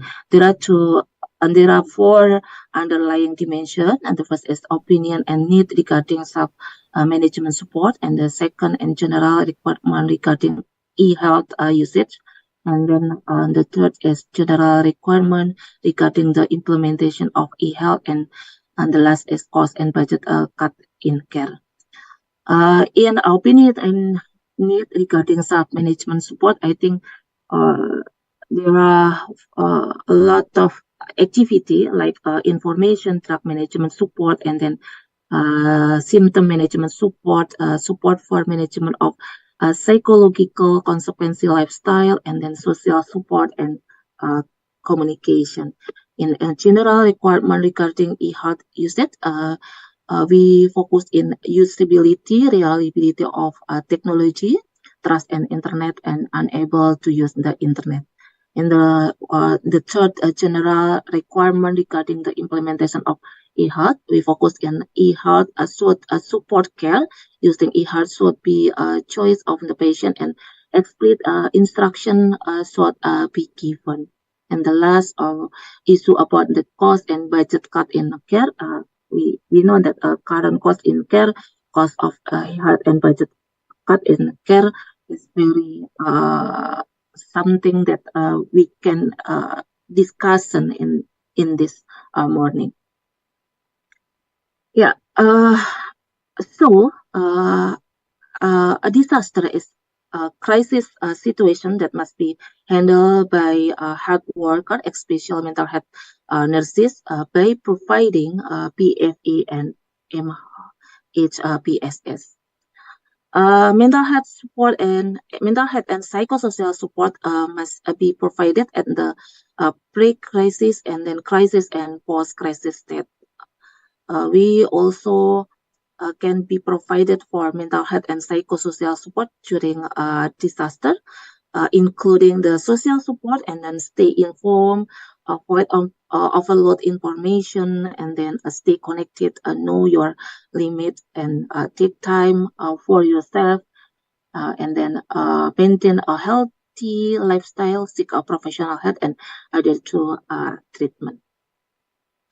How do mental health nurses, in this case IPKJE, implement PFA and MHPSS?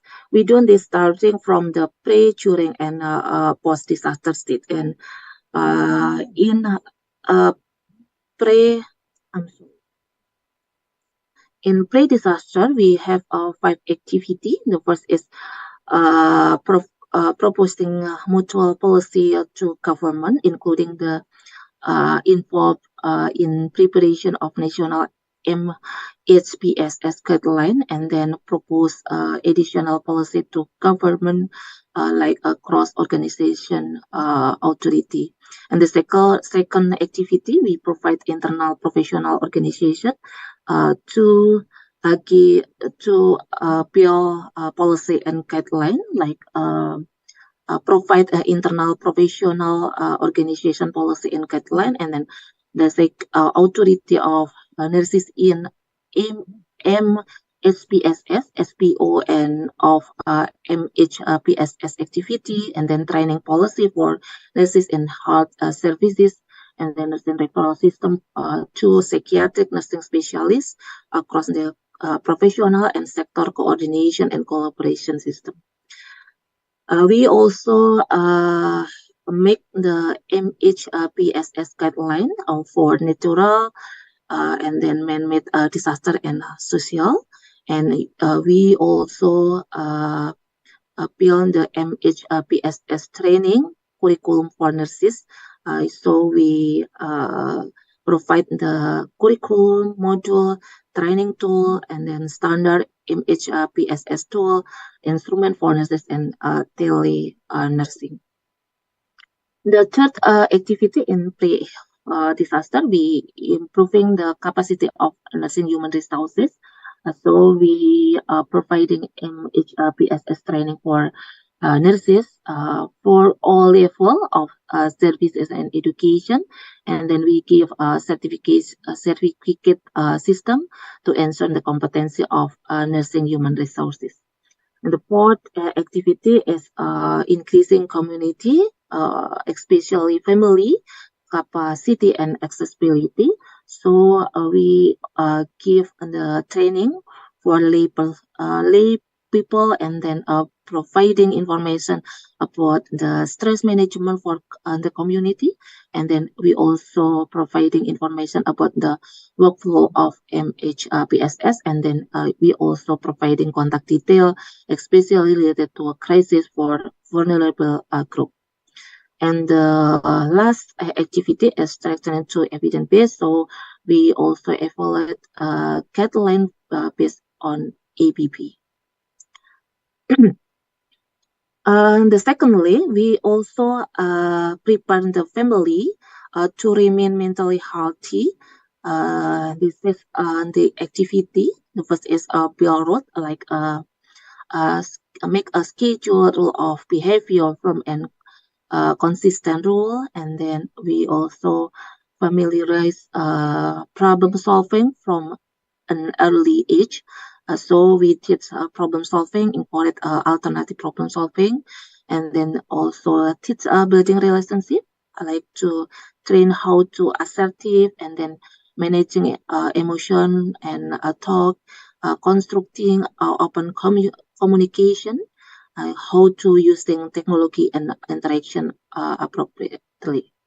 And then the fourth is develop a healthy physical and spiritual habit, like exercise, eat nutrition, and then relax and worship together. And the last is creating the support system for family member, friend, and society. We also give education on the reduce family vulnerability. We have 6 activities. The first is notice what a family member need, and then listen to family member complaint, and then give comfort and help to feel calm, and then connect with the necessary solution. And the 5 is how to protect from a bad situation like overload information. And the last is how to manage an expectation together. We also teach the family response habit to mental health problems. So we train how to recognize symptoms, including change sleep and appetite, and then unusual behavior, mood swing, and then decrease routine activity, and then concentration disruption, easily vision, appetite, and then confusion thing, excessive anxiety, and feeling have no direction in life.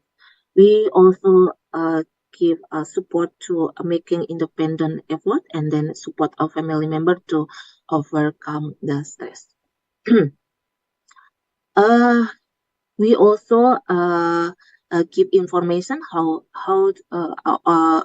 when to visit health services, like realize to when conditions do not improve and harm to yourself and others. The fourth is how we accessibility, how we seek the professional help during the COVID disaster yesterday. I think we learned how to develop various mental health platform. So I think this is every technology that can give information about mental health. So we have a call center, and then application and social media to inform the mental health for everyone.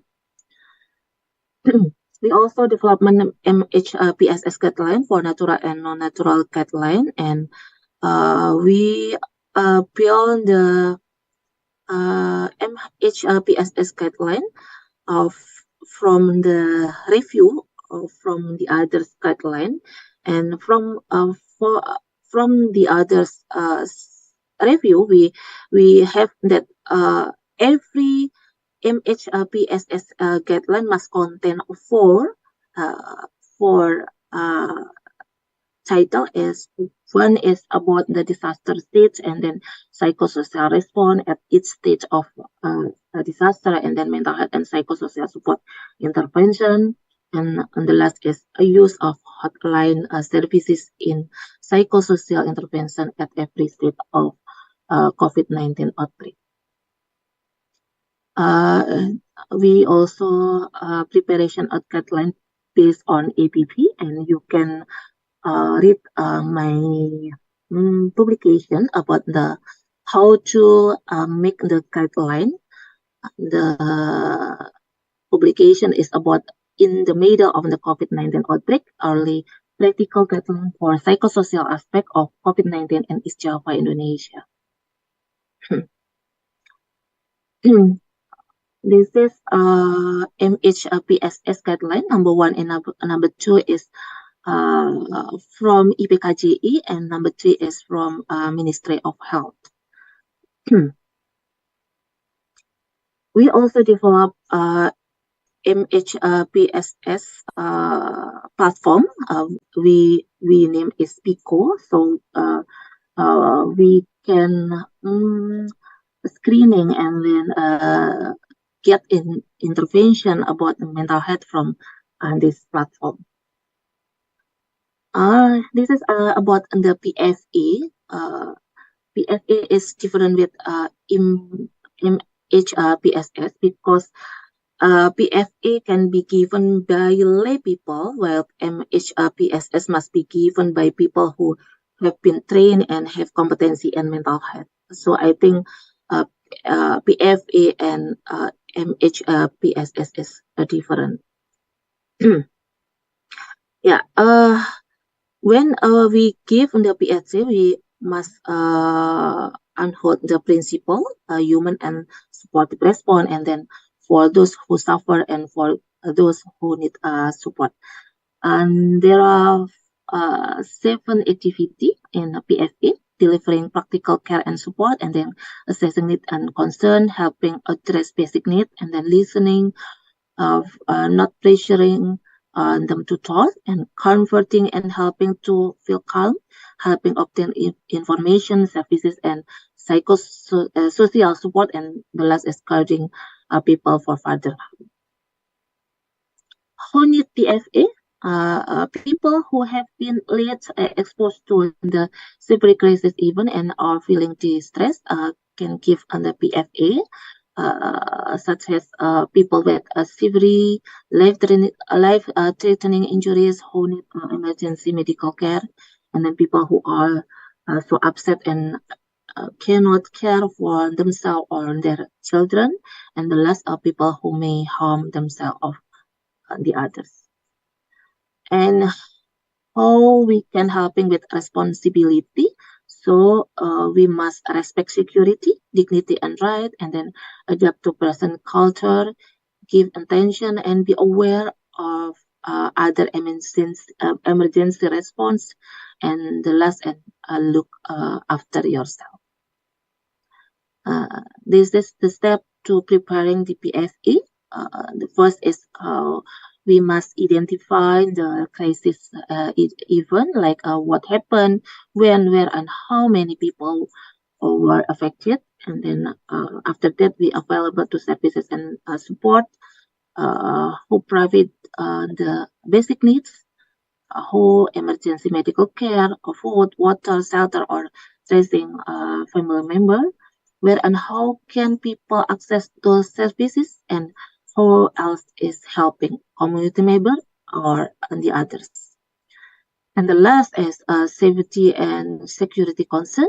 We also give the crisis event over of continuing, and then what changes may be in environment like rebel, landmine, and damaged infrastructures, and then area to avoid entering or not allowed to be there due to not being security, for example, obvious physical dangers. This is the PFA action principle: look, listen, and lean.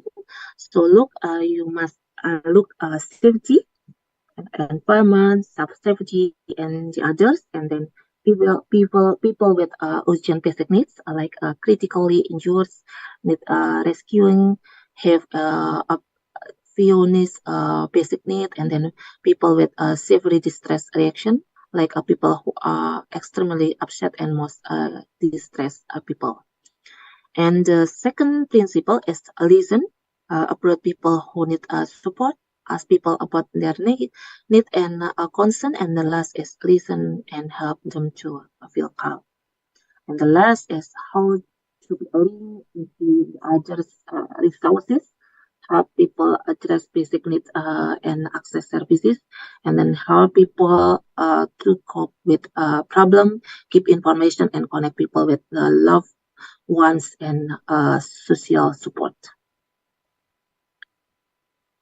In a PFA, you must also care for yourself and colleagues.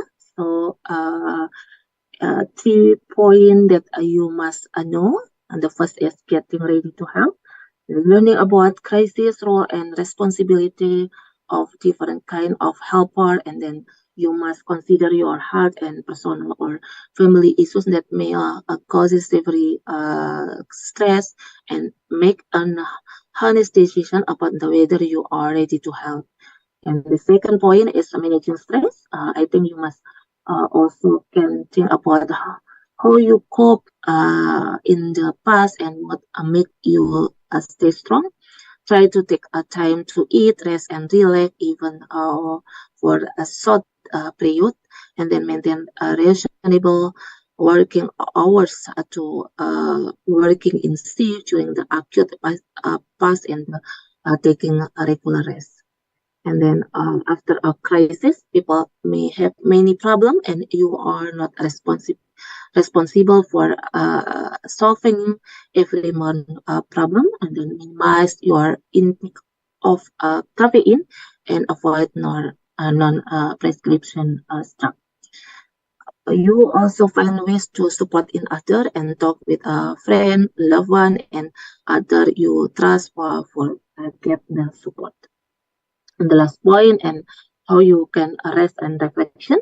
So you can talk about the experience helping in the crisis with a supervisor, colleague, or someone you trust, and then acknowledgement what you can do to help others, even in small ways. Learn to reflect on the step your success, failure, and the limited of what you could do in the circumstance. And the last, take some time to rest and relax before beginning your work and life today. This is 6 videos that we collaborate with WHO to give information about the PFA. We have 6. The first is aku ada padamu, and then the second is membantu dan tetap bertanggung jawab. The third is aku lakukan yang terbaik. The fourth is aku tangguh. 5 is peduli and pada diri sendiri dan tim. And the last is lakukan semua itu. And this is the summary of from 6 video. Video 1 is focus the causes of crisis. Primary of COVID-19 can cause physical and psychological problem. We also give explain PFA when, purpose and role, who can carry out PFA and what PFA action are. And the second video, we describe about the principle when the becoming a PFA volunteer, when helping those experiencing problem due to COVID-19, as well as emergency measure when becoming a PFA volunteer.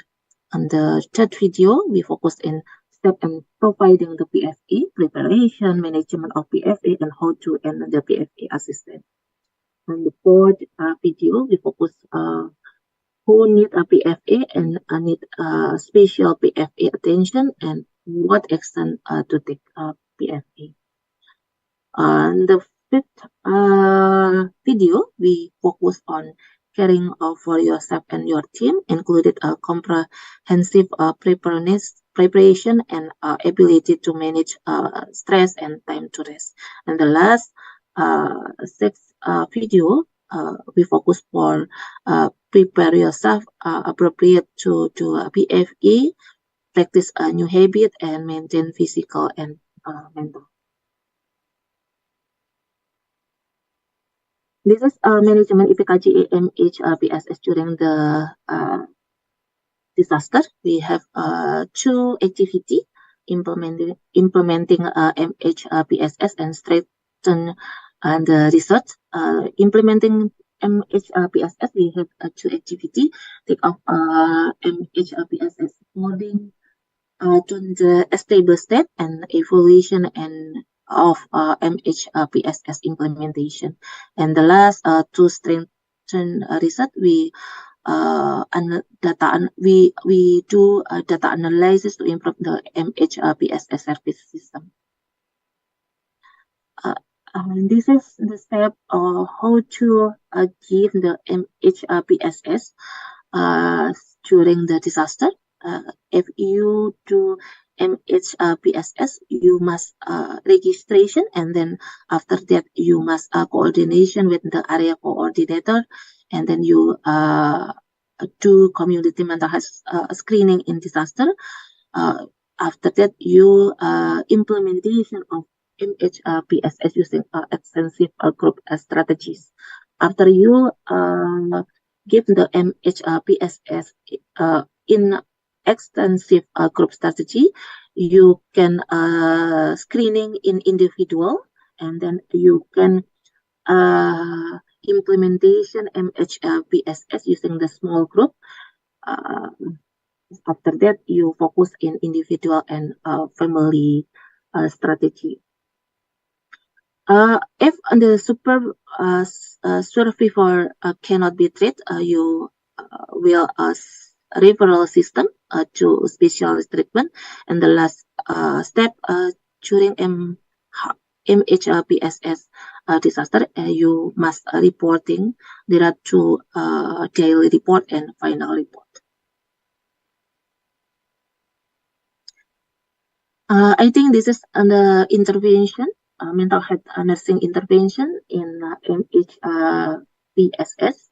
We have 4 activity, physical-based strategies, and then perception-based strategies, emotion-based strategies, and the last is action-based strategies. In physical-based strategies, we have physical relaxation technique, like deep breath and progressive muscle relaxation, and then sleep, aromatherapy, and then music therapy, and laughter therapy.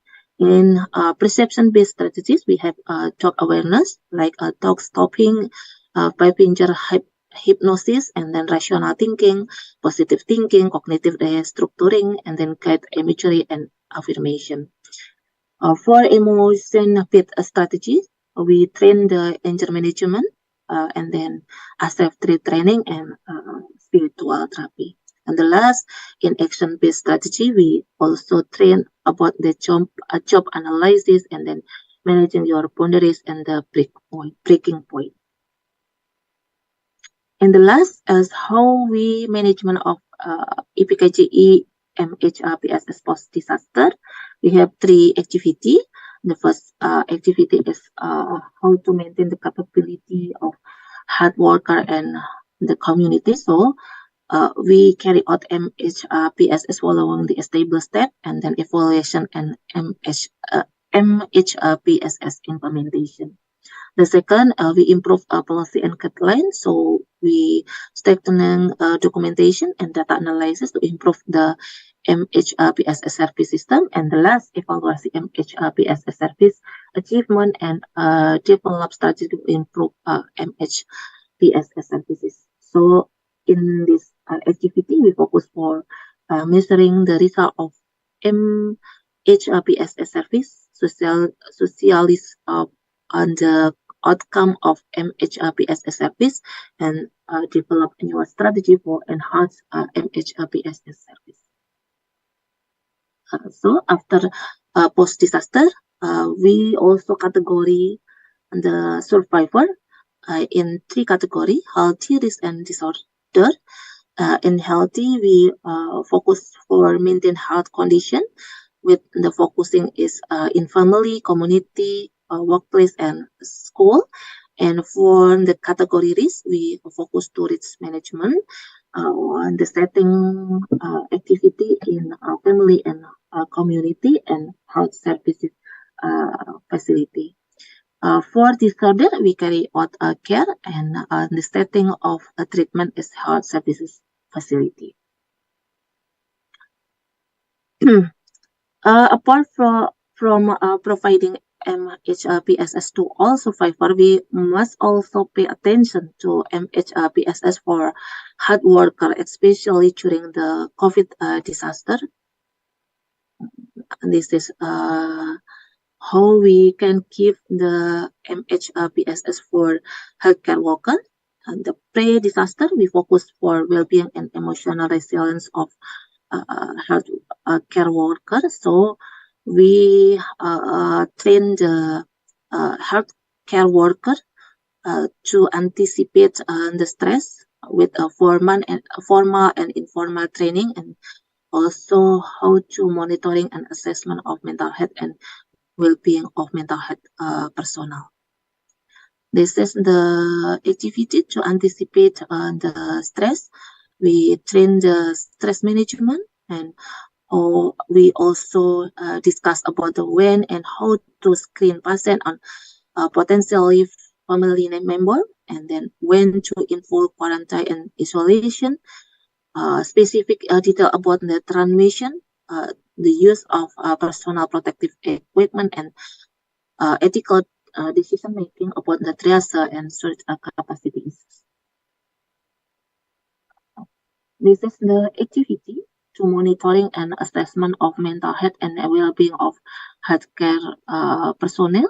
So we train how to practicing response roles, and then implementing all level of quarantine, and then enforcing movement restriction, managing limited resources, handling mass fatalities, understanding research related triage, decision trees, and then conducting mental health screening, coping with high stress demand, and then the last preparing for the need of their family if the worker are required to be more engaged at work or quarantine.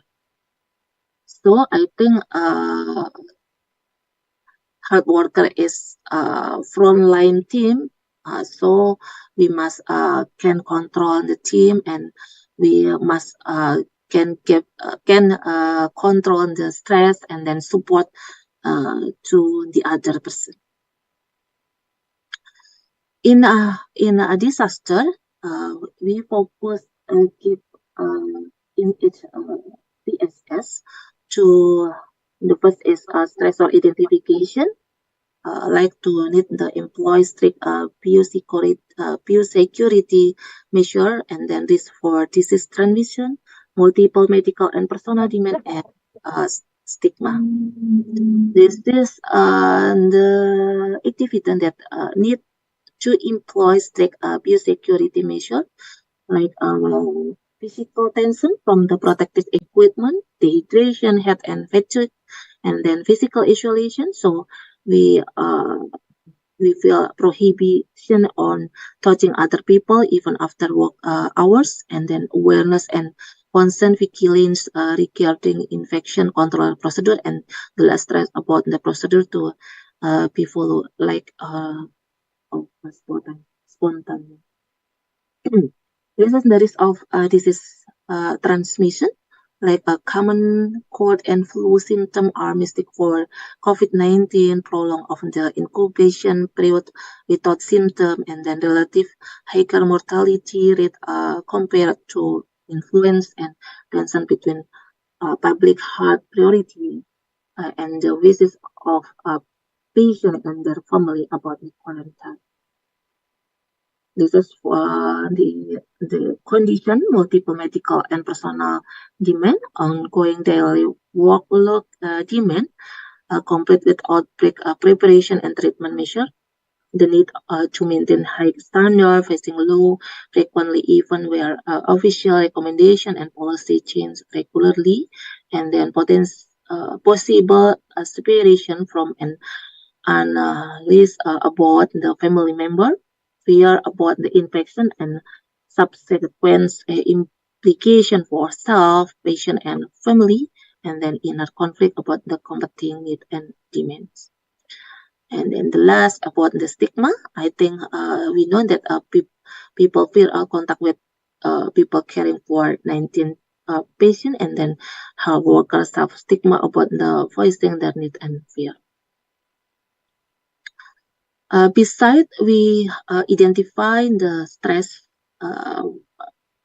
from the health worker. We also give information how to stress management during the outbreak. This is the stress management we give for health worker, like some monitoring, and then regular meeting with colleague and family, with use a platform like like VR and so on, and then work in team, relaxation and stress management, peer consultation and supervision, and then time out, seek accurate information regularly, and then self-talk, acceptance of the unmotivated situation, and foster a spirit of fortitude, patience, tolerance, and hope. What if it does not work? So I think the person will be need to go to a professional staff. In the post-disaster, we also give the MHRBSS for healthcare worker to focus well-being and emotional resilience. So we give 5 activities: seek and social support, and then discussion with a colleague, supervision, consultation, and peer support, and then like reintegration of personal life and avoid negative coping strategies. Yeah, I think that's a presentation that I can give. I hope it is useful, and I think I give the time. Thank you. Thank you. Thank you for Dr. Henny. That was valuable information. And if I may take a note that PFA, or currently best known as a management mental health psychosocial support, right, can be applied not only during the disaster, but also we can apply it in our daily life, because when the person at the state of crisis, whatever the reason or the etiology that they try to overcome, maybe we can apply this MGM, mental health, mental health psychosocial support, right? Yeah. It can be applied not only in disaster period, but also in our daily life, because yeah, you know that the mental health very fond with us, especially our young generation. So maybe this will quite interesting to our students and also audience in the Zoom meeting to ask the question for you. Right, ladies and gentlemen, after we know about the information about the this topic, maybe we can pick the questions, first three questions. The first one from Rihanna, with asking about what about the non-natural disaster? Is there any different implementation with the natural disaster in mental health psychosocial support? Okay, thank you, Rihanna, for your question. I think the difference of implementation MHRPSS in natural and non-natural disaster is in non-natural disaster we focus in individual approach because of the risk of transmission. So we can do in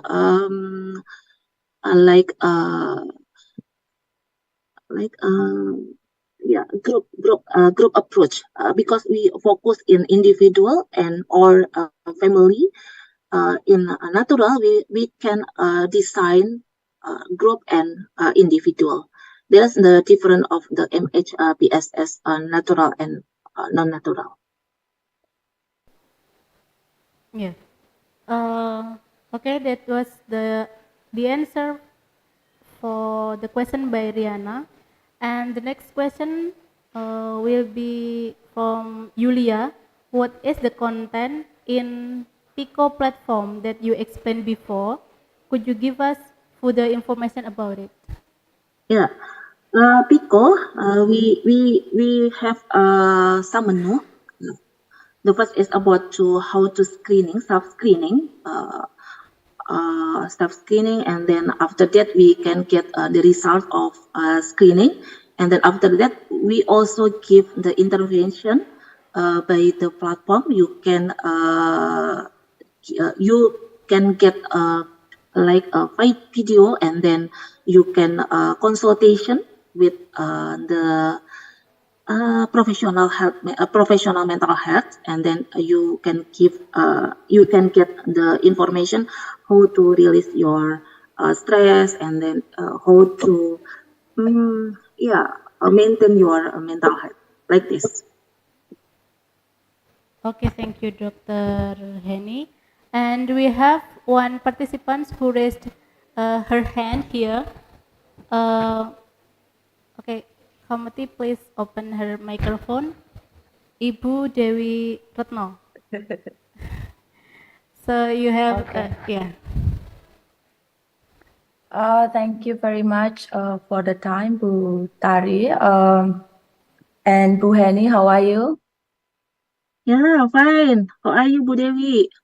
I'm good, thank you. So it's a very interesting presentation and very important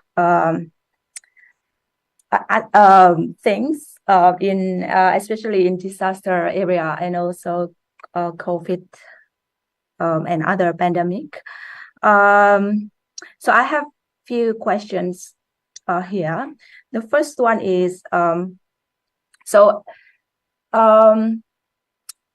my PhD thesis is like it's about post disaster emotional responses, and one thing that highlight the result is that people who live in Indonesia, they mention, most of them, they mention and they highlight the importance of religious and spiritual coping, and also imply the importance of religious leader. And I was just wondering, do you have any experience in like integrating those aspects, the religious and spiritual approach, in implementing the mental health and psychosocial support before, during, and after the disaster? Like if you have that experience, would you please explain? Also, that's the first one. And then the second one is, I agree with you that nowadays social media is very important in providing Indonesian netizen with information related to mental health. And I think that's also important for IPKJI, right, to disseminate what they have, so people will get more understanding about mental health, especially during disaster and pandemic. I was wondering again, so you, in one of, I think in two of the slides that you presented, you showed us some videos and also some books, I think. Do you have any do you have link, maybe like a social media or a website from the organization that provide those resources? So I think if that's available, I think it's important for us to get the link so we can learn more. Also, are the videos available in Indonesian or in English? Because I saw the titles are in English, so just wondering. Okay, thank you.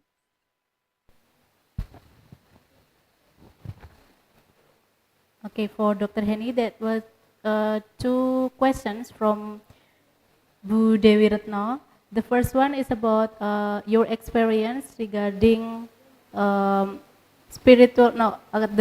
people who are influenced in the spiritual coping for the community to bear or dealing with the COVID-19. And then the second one is about the sorry, Ms. Dewi. So the second one is would you please provide the link for the resources of the videos and the books that have been produced by Thank you, Bu Dewi. I think this is a good title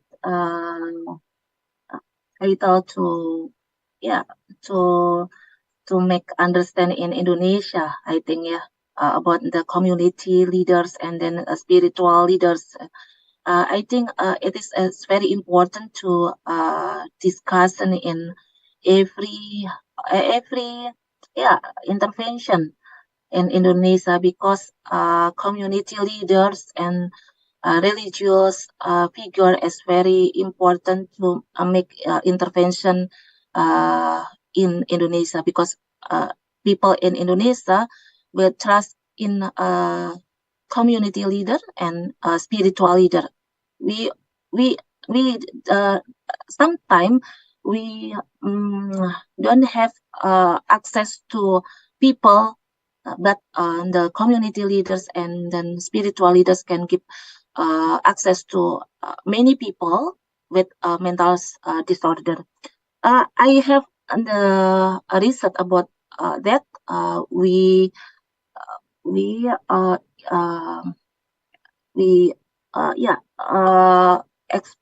explanation how to spiritual leader in Flores, Bu Dewi, how to give the information from the health worker to the people, not health worker to people, not that, but people health worker to the spiritual leader, and then after that a spiritual leader for the people. And I think it is very unique in Indonesia, because Indonesia have many culture, and we must to apakah budaya, give apakah budaya when give the intervention, especially in disaster setting. You can I will give your I will give my my research and my publication to you. Maybe can you can compare with your research and give the one insight in Indonesia. The second question is about the link. In guideline, you can download the guideline from the ipkji.org, Bu Dewi. The guideline from IPKJI and Minister of Health we give in my website, so you can download 3 guideline, natural and non-natural, and the last is from Minister of Health. In video we have a link, but we maybe we will share in chat box, because we give the video to WHO, and we give that's to share to Minister of Health. Yes, and then we just have the link from my team. I don't know. WHO give the link in what platform, because until now we don't have the link from the WHO. We use Bahasa Indonesia, and we have the title with Bahasa Inggris, because I know that the video present in Geneva last year, and we have we have the opportunity to sharing how to give information to Indonesia setting, and we want to ahli bahasa in bahasa daerah. But it is very difficult, because Indonesia have many lot of bahasa, so I think this plan is just plan. We don't do to ahli bahasa in bahasa daerah. I think that sounds like a big opportunity to collaborate with people from all over Indonesia. Yeah, to translate that into their local language. Thanks. But a lot of bahasa in Indonesia, so I don't know. We must do in Java or Kalimantan or Flores or so on. Yes, hundreds.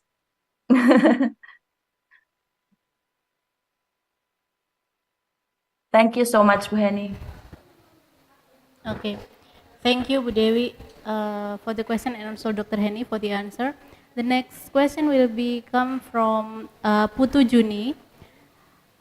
She said, I want to ask, how is the provision of nursing care in handling psychological aspects in natural disaster after an accident? I think the same strategy for MHPSS, because we have the intervention for intervention, like I'm sorry, we will share. Sorry.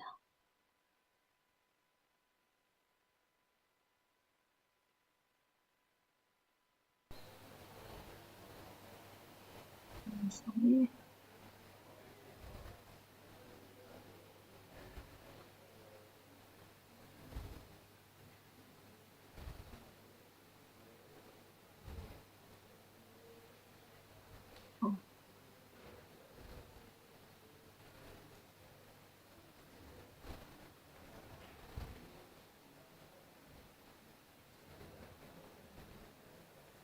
Because we have four strategies, and I think not different in natural or non-natural on social, because I think we focus on the problem, like yes, this one, because the problem is focusing for in all disaster. Is about the physical-based strategies, and then perception, and then emotional and action. So we make different every type of disaster. I think we also give the 4 strategies in all the disaster: physical-based strategies, and then perception, emotion, and action.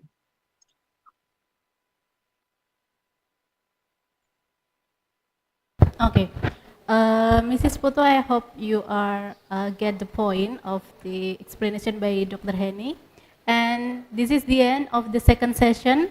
I very highly appreciate your experience, and we hope we can meet again in the future, Dr. Heni.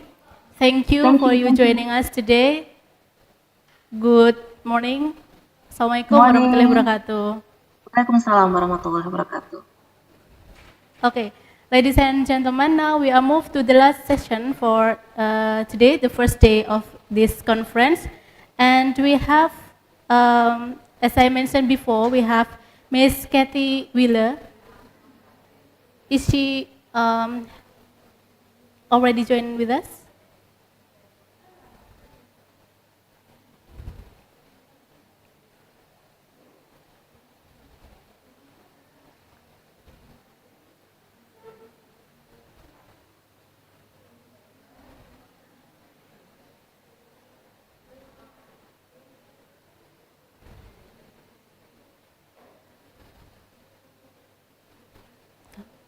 Hello? Miss Kathy?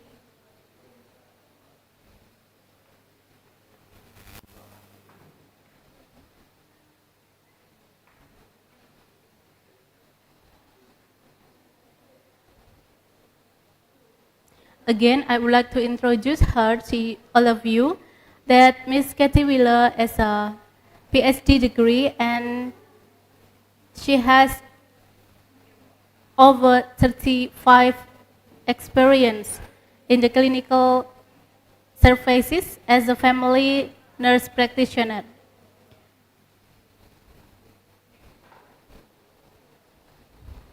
She has received several honors and awards, and active in writing books, publication, and then conducting research, which is funded by the government, and being expert reviewer also.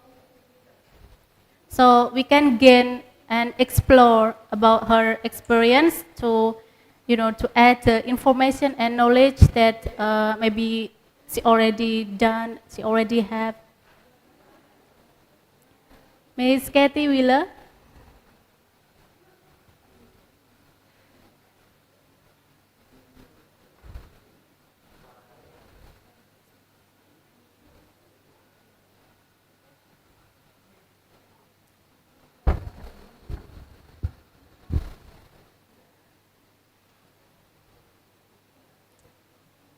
She's joining with us. Okay, just wait for a moment.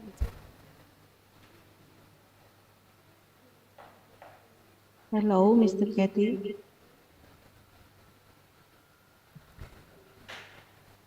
Okay. She's running her PowerPoint by herself. Miss Kathy, do you hear us?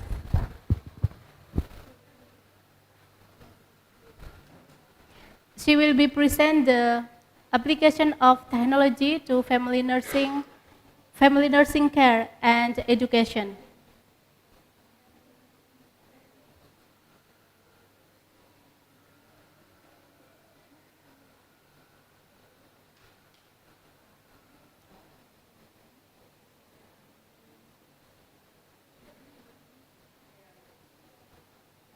She's currently active as a nurse, family nurse practitioner, and yeah, also in writing books and also in publication.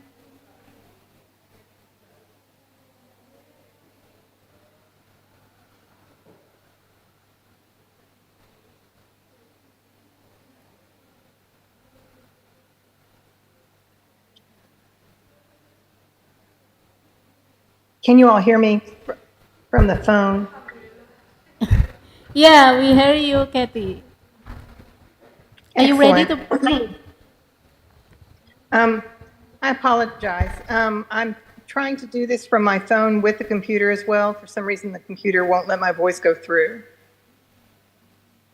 Okay, so. Can you shake your head that you're hearing? Pardon me? Can you hear me? Yeah. It's clear. Okay. So Good morning, everyone. I'm ready to start if you all are.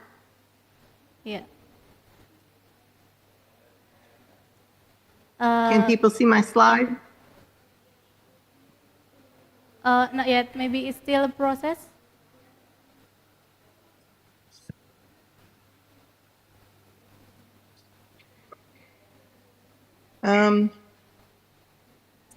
My slides are up, and I'm going to ask them to share it. Or For some reason, I'm struggling. Or maybe you can send to the committee and we will present for you. Yes. Okay. Let me get out of my computer. Yeah. Okay. Okay, it's clear, and you may start your presentation, Kathy. Okay. Good morning, everyone. I am so sorry about the problems with the PowerPoint. I think it is the fact that I'm 12 hours on the other side of the planet from all of you. So we'll try to manage with the phone. I hope I'm clear enough via the phone, and I will ask the folks in the studio to forward my slides. I'll go one at a time. I don't have a lot of slides. This is a picture of my... Would you mind to open your camera? Because of the connection. Okay. Please go ahead, Kathy. It's hard for me to do that with the phone, but I'm trying. No, it's fine. I can do better if I I don't have to deal with the camera as well. Yeah, it's okay. Okay. I just think it's interesting that here I give a talk on technology and we have technology problems. Anyway, this is a picture of my university hospital. Over on the left is my College of Nursing, and in the center is the old hospital, and to the right is the new hospital. And that's the University of Kentucky, where I recently retired from teaching, but let me just give you a little bit of a background so that you know a little bit about me. I'm from Eastern Kentucky. I'm from the deep part of Kentucky that is the poorest part of Kentucky. And, but 40 years ago or so, I came to Lexington, Kentucky, worked as a nurse for 5 years after being educated at the University of Kentucky, and became a family nurse practitioner, and then spent 20 years practicing family care in a rural clinic, but it was part of a larger system. The main clinic was in Lexington, Kentucky. And then 20 years into that, I decided that I wanted to teach. And so as family nurse practitioners in the United States, we are required to practice as well as teach if we are teaching. In other words, we can't abandon our practice. So I was half-time teaching and half-time practice. I started teaching at the Frontier School of Midwifery and Family Nursing, which is now Frontier Nursing University. That was a program that was started back in 1925 by Mary Breckenridge, who was the daughter, actually the granddaughter of one of the vice presidents of the United States. Her father was a ambassador to Russia. So she came from wealth and education, although she was homeschooled and had tutors. And she lost 2 of her children. And when that happened to her, she decided to devote her whole life to taking care of families and children. And she was very good at riding horses. When she was in Russia, she saw her younger brother being delivered by a midwife in Russia. And even though there were 2 doctors there, the doctors stood at the side, and the actual person who did most of the work, other than the mother, the person who did most of the work was the midwife. And then this was for the elite women in Russia. And they breastfed, which was not something that the elite women in the United States were doing. They were using formula or wet nurses or some alternative. And she liked all of this, and it made an impression on her as I think she was 14 at the time. And then when she came to Kentucky with her second marriage and then lost her children, she decided to devote her life to developing a program deep in Eastern Kentucky where there was very little health care. And what she did was she looked at the nurses in the community, and many of the nurses were community health nurses. They were working out in the community, doing a lot of primary care on their own, even though they were nurses. They were doing a lot of public health nursing. She went to England and studied midwifery, and she brought those 2 things together as nurse midwives and brought them into deep Eastern Kentucky. And she developed a network of care where these nurses were providing a lot of public health, a lot of primary care, and they were delivering the babies and taking care of the women and the families. She created a whole system. And then several decades later, she developed a nurse midwifery program, and eventually she developed a nurse practitioner program. And that program was where I was teaching, and it had become a nurse practitioner program and a nurse midwifery program through distance education. And so I started teaching with them with distance education. And at that time, the distance education that they provided, don't move the slides anymore if you'll hold there, please. When they provided the distance education, they initially started it by collecting articles and textbooks materials and mailing them to the students. The students were from all across the United States. And then they would teach them a bit from that. The students studied a lot on their own, and then they were tested.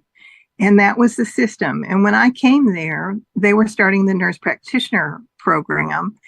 And that was the system that they used. And I eventually got my doctorate in distance education from a university. I took the program in distance education and helped them restructure their program for the benefit of distance education with their students who were all across the country.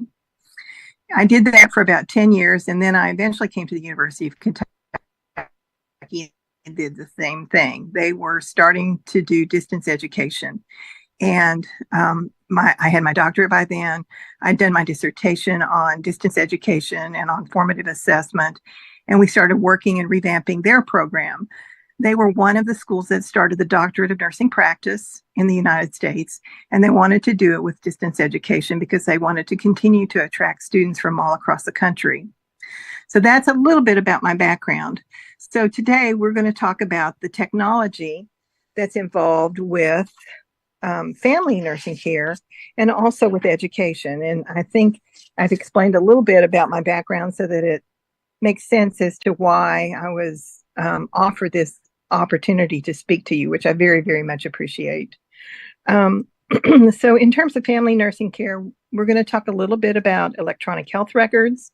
We're going to talk about data, telehealth, patient engagement systems, self-monitoring applications and software, and artificial intelligence.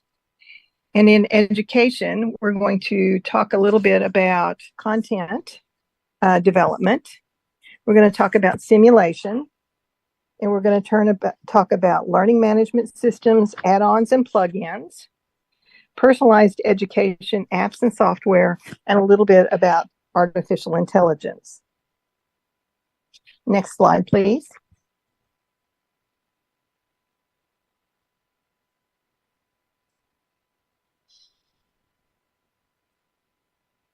In terms of the electronic health record, I like the term electronic health record, although a lot of times you'll hear it referred to as electronic medical record. And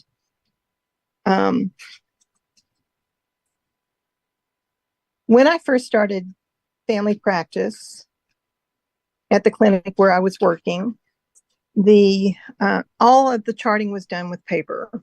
And I remember what the struggle was. It took a lot of handwriting. The best equipment that I had was a good pen. I remember lots of problems hunting for charts. That was always a struggle because we had multiple providers. We had multiple nurse practitioners and we had multiple physicians. And the charts were a real struggle.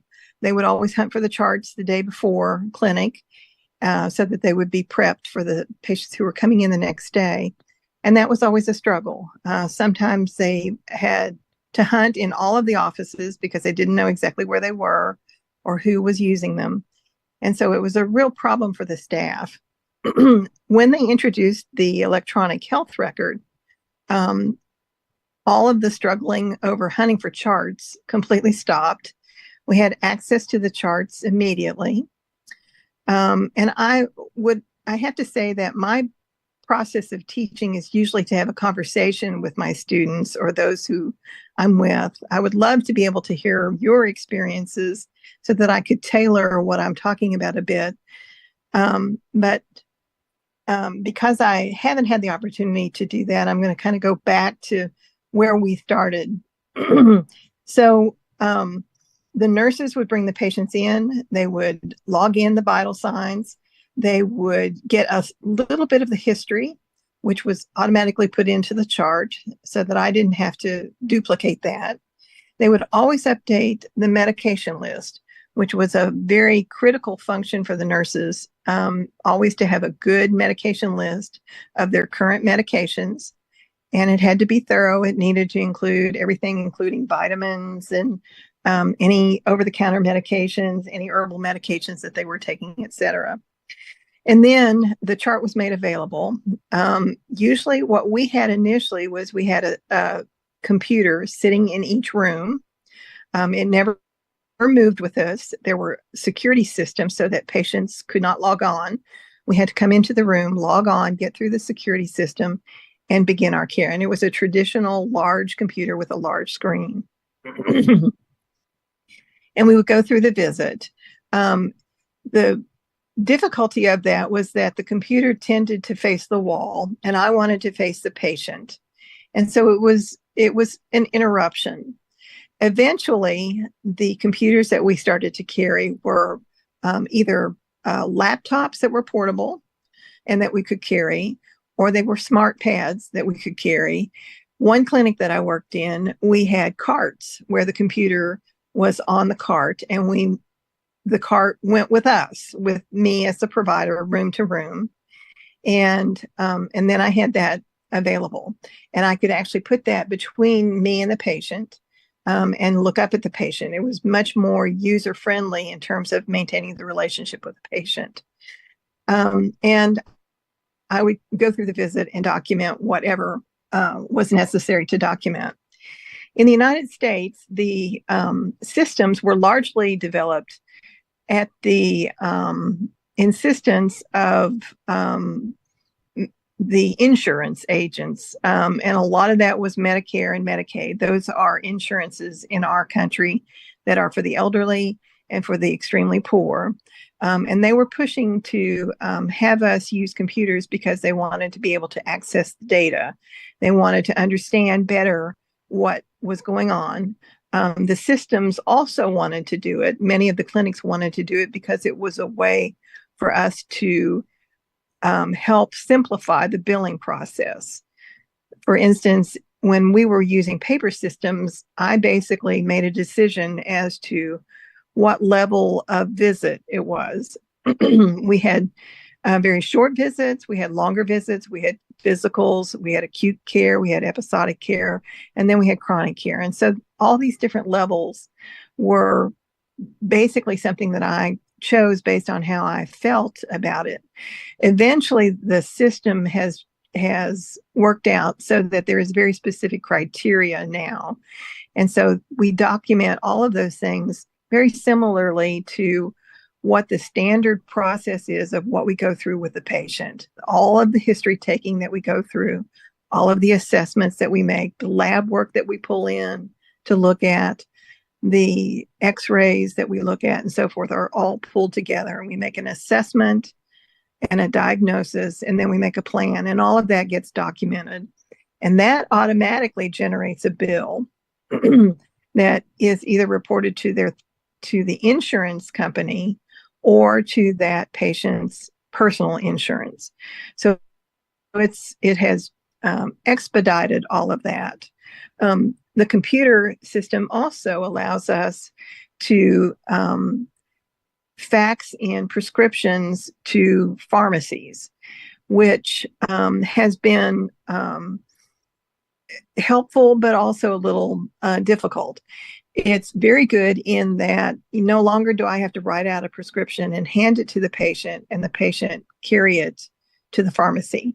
Sometimes it got lost. Sometimes there were problems about that. I had to physically write it out. Now I could go to the computer and click, fax it to the pharmacy, and it'd be waiting at the pharmacy. The pharmacist could be filling the medication that was requested, and it could be ready by the time the patient got to the pharmacy. So it expedited all of that. It actually solved some problems with medication errors for different other problems. For instance, if I wanted to order prednisone for a patient and I ordered that medicine, historically, if I wrote it out, I knew exactly what I ordered. The pharmacy would fill it based on that and whatever I chose. Now, when I would go into the computer, because I worked for a very large system, I would be perhaps there with lots and lots of medications, and I might not have selected the right medication. So it required a little more attention in order to make sure there were no errors.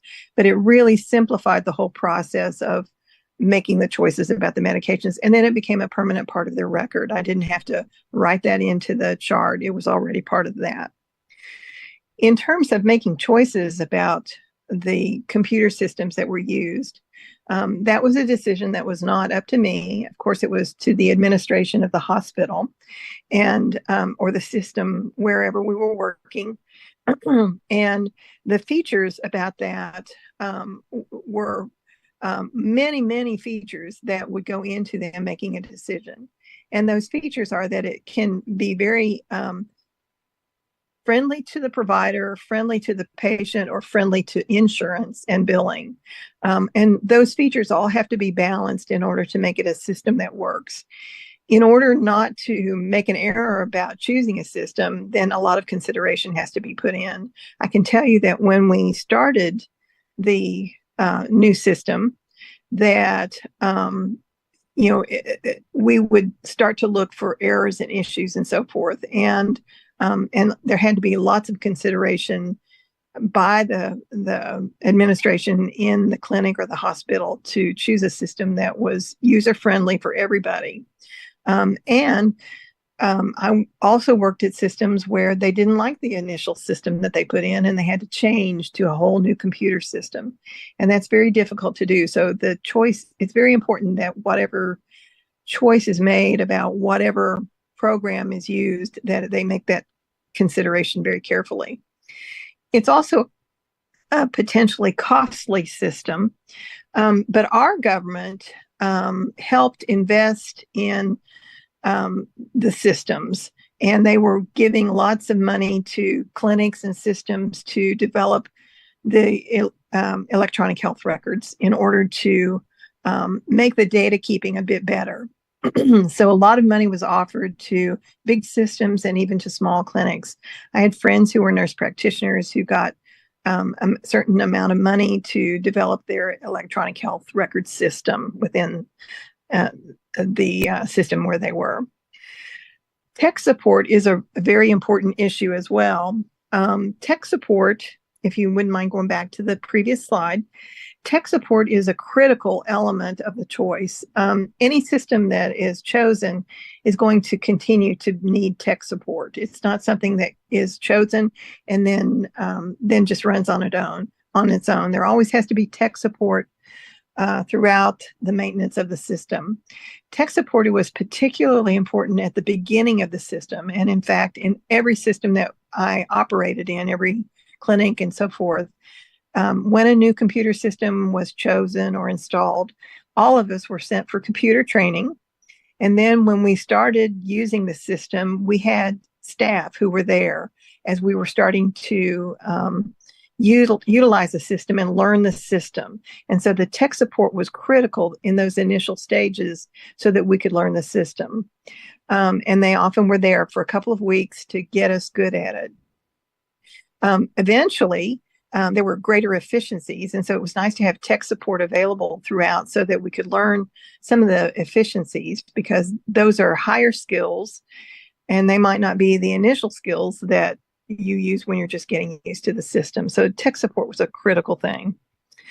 I already mentioned about maintaining the patient relationship and how the computers do interfere with that. And so that is something that we have to be thoughtful about. I was always taught in family medicine that I needed to be eye to eye with the patient. So if a patient was sitting on the exam table, I needed to stand so that I could be eye to eye with the patient. If a patient was sitting, then I could sit as well so that I could be eye to eye with the patient. And sometimes that relationship is hard to do with a computer. It got easier with pads or with a computer that's flexible and that can move. Newer systems are starting to use a scribe system. One of the visits that I recently had with my own doctor, basically the doctor was in the room asking questions. He didn't have to use the computer at all, but he asked if it was okay for a scribe system to be used.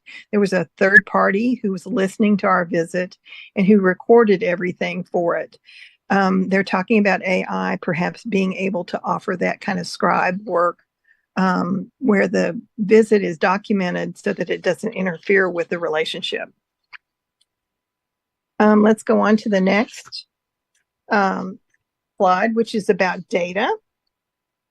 Go back a bit. We want the slide on data. There you go.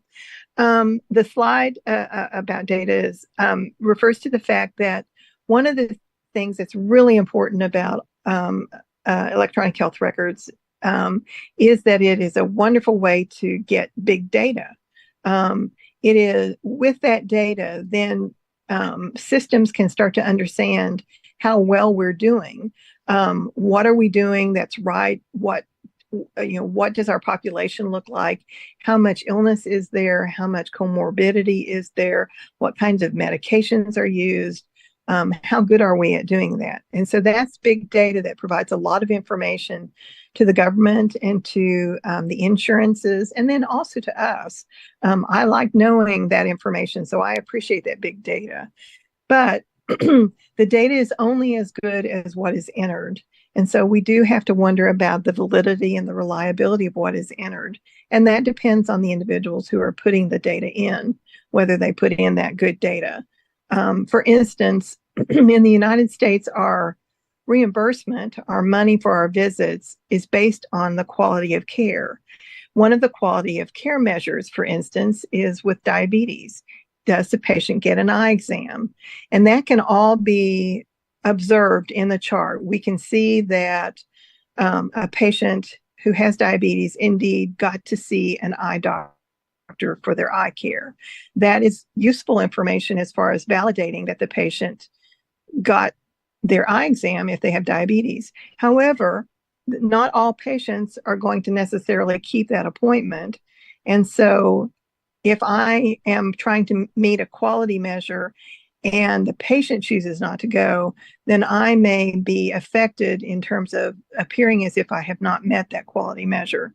So there's questions about how that information is recorded and how valid it is in terms of reflecting how good the provider is in providing their care. And then always with data and computer systems, we always worry about security. I can tell you that all the computer systems that I'm in, we have dual sign-ins, we have all kinds of different ways for security, but there still are security breaches. And so there is great concern. And that's why cybersecurity is such a big business. Next slide, please. We're going to talk a little bit about telehealth. One of the big benefits in family care from technology is the ability to provide telehealth. By having the ability to have all this done by computer and a system, just for instance, like the Zoom system or any other system where we are able to connect with patients, we are able to provide care, and that's telehealth or telemedicine. It has, at least in the United States, it became very significant during COVID-19. Providers were often able to provide care from home when they were using a telehealth system. Patients didn't have to come into the clinic. Patients were not exposed. Providers were not exposed. And it became a very good way to provide care.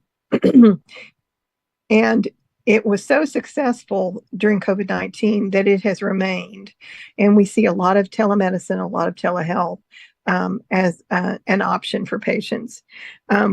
In the United States, they have had to be very careful about it. There are legal issues in terms of the legal support. For instance, if I have a license to practice in Kentucky as a nurse practitioner, then I have to follow the laws that relate to prescribing in Kentucky. But if I have a patient who is in Oregon and I'm providing telehealth to Oregon, then I need an Oregon license and I have to follow the laws.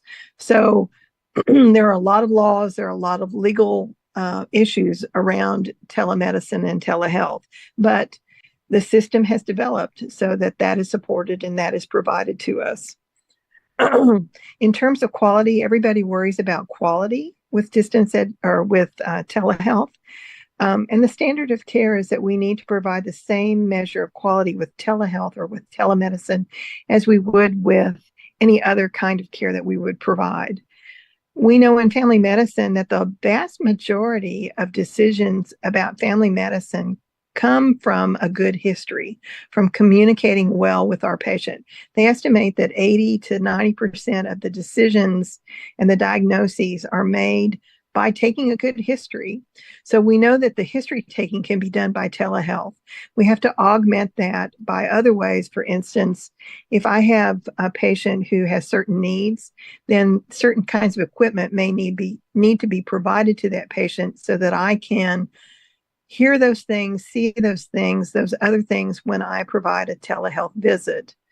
At the University of Kentucky, we have a whole program that is for heart failure for patients who are deep in Eastern Kentucky. They are 3, 4, 5, 6 hours away from the University of Kentucky. They have heart failure.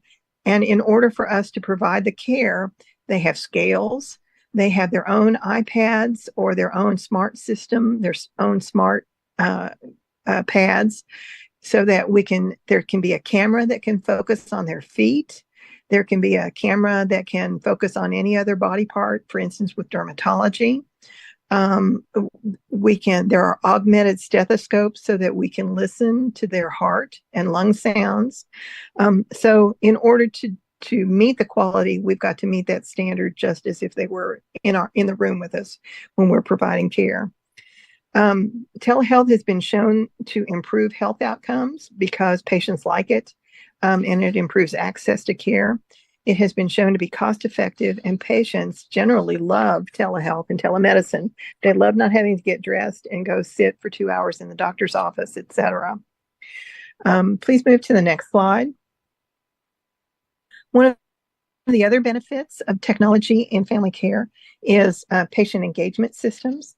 The technology allows for patient portals, and the computer systems that are usually in use have patient portals so that, for instance, I can go into my own chart and I can see all the labs that I've had done. I can, like, if I have a visit in family medicine and then the next week I go to my cardiologist, I can actually make a copy of those labs and take them to the cardiologist. I have access to every lab that has been done there. Any testing that I might have done, I can look back at my colonoscopy and see when I need my next colonoscopy. I can look at my mammogram and see when I need my next mammogram. It's wonderful. It's also a system that allows me to check in. So there's not a lot of time at the front desk dealing with check-in. It allows me to put in my insurance information. And it's also a wonderful way to see the results and maintain communication. I actually can communicate with my provider. If I have a visit with my provider and I have some question, I can actually send them a quick question for them to answer, and it maintains that communication. Also, along with patient engagement systems are the issues of support groups. And just like we have a Zoom meeting here, we can have patient engagement by having support groups. Actually, counseling and that sort of thing can be provided with patients, but support groups to bring people together so that they can work out they can learn from each other and support each other. For instance, with mental health, that's particularly helpful, diabetes and that sort of thing. Next slide, please. With technology, we also have the wonderful boon of self-monitoring applications and software. And just like all of us have our phones, and we have a whole plethora of apps that we use for our banking and our finances and email and connecting with our friends and so forth. It also allows us to tap into the apps that pertain to healthcare. And there are literally thousands of apps around the world that pertain to healthcare. And so they can be very useful. They can be helpful with health and fitness.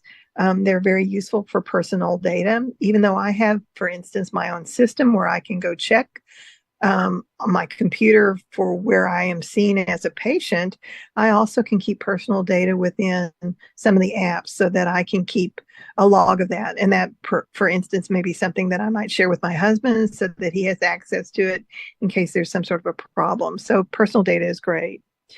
There's lots of apps and devices that are attached to an individual. We can monitor hearts. What is really useful is monitoring of diabetes. It's wonderful that blood sugars can be recorded now and communicated via phone. I have several patients who are young and have diabetes. They have a monitor on, a 24-hour monitor that tells what their blood sugar reading is, and those readings can go to their provider and they can go to their parent. The parent can work out their phone system so that they can be on notice for a low reading or a high reading. That can also, the parent can choose to have the school nurse perhaps know that information. And it's very, very useful and can avert some crises and some drops in blood sugar, etc.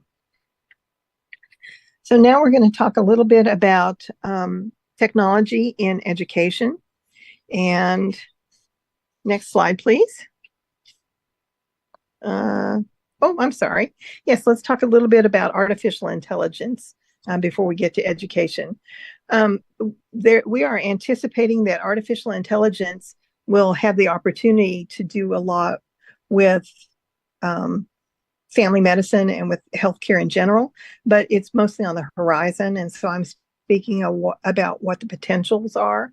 We're anticipating that perhaps with artificial intelligence, that computers may be able to help us with our clinical decision making, medication management, evidence-based practice. They can gather data and perhaps offer. That's the wonderful beauty of artificial intelligence, is that data can be gathered, lots of information can be gathered, and so we can make good decisions about what is the best evidence for practice. So that is very useful in terms of clinical decision making. What many people are looking for with artificial intelligence is the ability to do documentation. So like what we talked about earlier, the ability to perhaps be able to use artificial intelligence to record a visit, to kind of wean out the small talk, but document what's important. And then the individual, the provider, then can read the documentation and check off or sign off on the documentation that is correct and valid. So they're anticipating that that will be a big boon to helpful in terms of efficiencies with documentation, and perhaps help with some of the burnout that people experience from having to document so much. We're anticipating that artificial intelligence may help with administration, that perhaps it could help with, for instance, nurse scheduling, staff scheduling, and that sort of thing. And then we're also looking for the potential for quality improvement. So on the horizon in the healthcare and family care, that perhaps artificial intelligence may have some big benefits. Next slide, please. Now we're going to move to education. And next slide.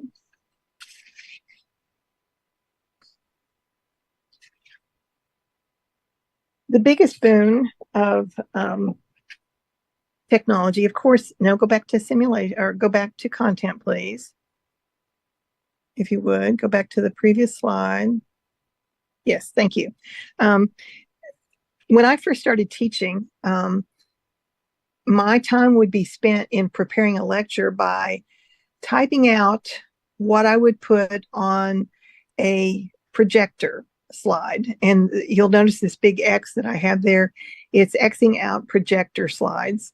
I spent a lot of time creating the material. Then I would take it to a tech place, a local tech place. They would create the slides. I would put them into the slide projector, and then we would have to deliver the talk going through the slides. And that was pretty typical. Or we used an overhead projector. All of that can go away because we can use things like PowerPoints or various other media for presentations or slide decks. And there are dozens of them and some of them are better in terms of animation and color and that sort of thing. But just the fact that we're able to meet this way today, we know that we can do that. And what's wonderful about it is that we can make talks more interesting. We can provide a lot of media, we can provide animation, we can bring in all kinds of things that make the talks more interesting. Plus, they're permanent. Once we've created them, we can keep them and they can be passed on. I recently retired from teaching at the University of Kentucky. I had dozens of talks that I created on my slide decks, mostly with PowerPoint. And what I did with those all stayed with all the courses, and those courses just passed down to the next generation of people who were teaching. They didn't have to rebuild all of that. It really was very efficient and very useful. One of the things that's really important about content is that we want to do it by universal design. And by universal design is that we're trying to meet the learner where they are. Universal design basically is that we want to provide the material in a way that is interesting to every learner and uses their learning style as best as possible. So the three principles of universal design is that we want to present the info and content in different ways. We want to provide multiple means of action and expression. And what that means is that we also want the students to be able to provide the information back to us in lots of different ways. We don't want to just test them, but we want them to be able to provide information back, for instance, discussion boards, quizzes, tests, papers,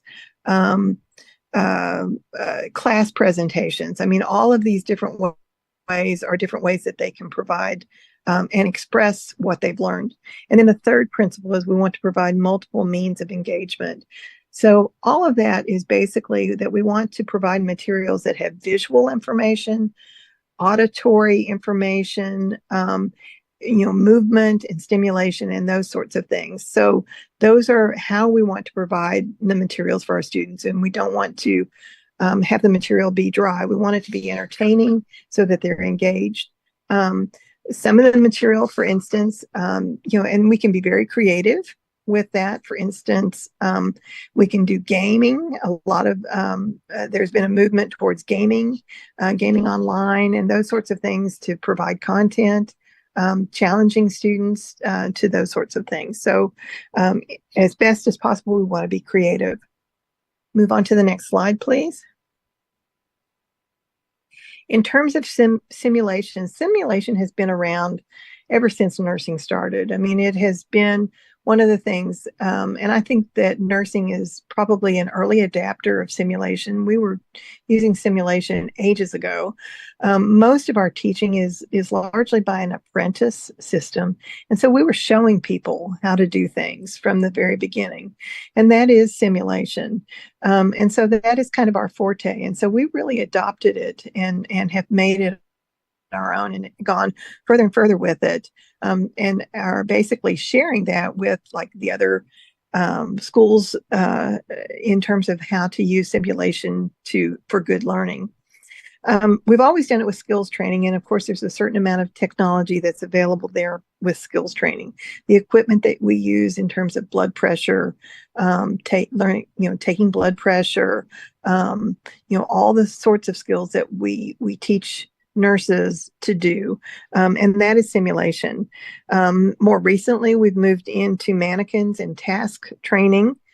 In family medicine, we don't use mannequins too much, but we do have task training a bit. And when we get into some of the ways that we tend to use simulation, we will get into case studies and that sort of thing. There are virtual worlds, and with virtual worlds, can be from fairly low tech to fairly high tech. Low tech can be a case study, and we do lots of teaching with case studies where that's very low tech. We talk about what a scenario is. We talk about the decision making that goes into it, the data that needs to be gathered. We go through the nursing process and so forth with that case study. But then it can be much more elaborate. We're starting to see people literally put on goggles and have a virtual world that they can go into. One of the things that I did, I taught physical assessment at both programs where I taught physical assessment. And one of the things that we did was that we had a virtual physical assessment course. I taught in a program that was hybrid. The students came for intensives, but in between times, when they weren't on campus and they weren't there with us, they were learning how to do physical assessment by an online program that had scenarios that went through every system. And so they learned how to examine the ear, how to examine the eye, how to examine the throat and neck.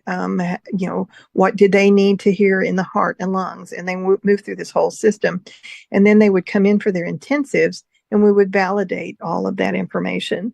What was wonderful about this system was that we could see their progress as they were working through the semester. And as they would come in, we could see individuals who were strong in their skills or individuals who were not as strong in their skills, and we could devote more time to them. We could assess the ability of the interviewing that they went through. It recorded their history taking, so we could actually listen to their history taking and give feedback to them. We could provide all that feedback through the semester, even before they even came into our intensive time on campus. There were quizzes. We could quiz them through bits and pieces through all of that. So it was a wonderful way to keep them engaged in an entertaining way that is generationally acceptable, and which we could validate where they were, and we could step up and help those who needed assistance. With simulation, we also worked with our students in terms of the electronic health records.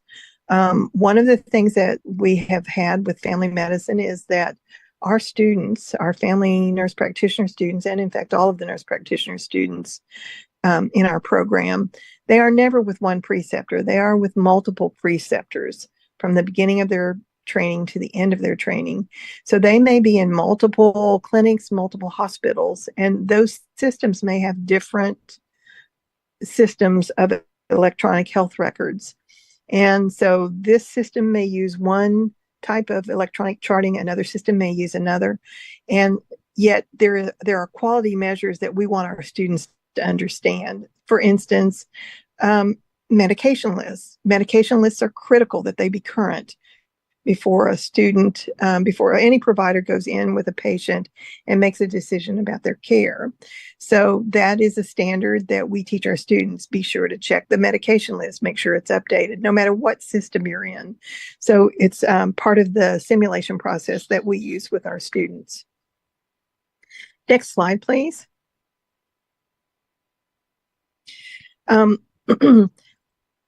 When we move to, as much as we have moved to distance education in the United States, many of the programs now have distance education or hybrid programming, where the students do a lot of didactic time, and they have to have a system to provide that learning that's outside of being physically with their faculty and their classmates. That is delivered to them through a learning management system. And so there are lots of learning management systems. When I first started at Frontier was the very first program that ever did distance education. And so they developed their own learning management system. They were way out ahead of everybody else. There were no learning management systems that they could purchase, so they created their own. And it was very elaborate. There were forums where the students could chat with each other, and it was where they could get their assignments. Then they moved to newer systems. All the systems now, for instance, Blackboard, Canvas, and so forth, have all different layers that are within the learning management system. And there are standards, there are quality measures for how to deliver a course with this learning management system. It is now standard that students expect to see their syllabus for their course delivered to them in their learning management system. So they sign on to whatever the learning management system is at the school, and they see, once they've registered for their courses, they actually sign up for their courses electronically anymore, and they have their courses, and it populates on their computer, and they have their courses. The faculty have created the course material well in advance and provided all of it. When I was at Frontier, the expectation was that I had all of the materials ready for the students the semester before they actually came in to school. So for instance, if I had a fall course that I was getting ready, I had to have all that material ready in the summer, and it all was populated into the course so that the student would have it available day one when they came to school. And so the whole semester was laid out for them. The rationale for that is that you have students who are moving faster than other individuals and they can move ahead in the coursework. But it also allows them to see what the course is going to look like and what the readings are going to be and what the materials are going to be. And remember, we talked about the content being rich. We can bring in all of these materials, these PowerPoints. We can give them access to websites. We can provide all kinds of colorful information. They can go to websites where they can learn about heart sounds, lung sounds. I can provide case studies. I can go to my organizations who have talks from nurse practitioners, and I can assign them those talks. I can purchase those talks and install them. It makes for very rich learning. The biggest limitation in all of this is faculty, because the students are way out ahead of us in terms of technology. And every semester that I would start with, starting a school, there would be new systems that I would have to learn. Students would have it all down. Sometimes they would have to help me, but we would learn new systems that would be installed within the learning management system.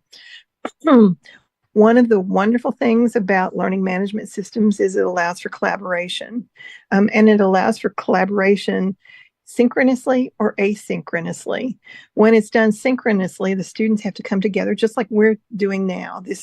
We are synchronously meeting together, and we can do that with our students.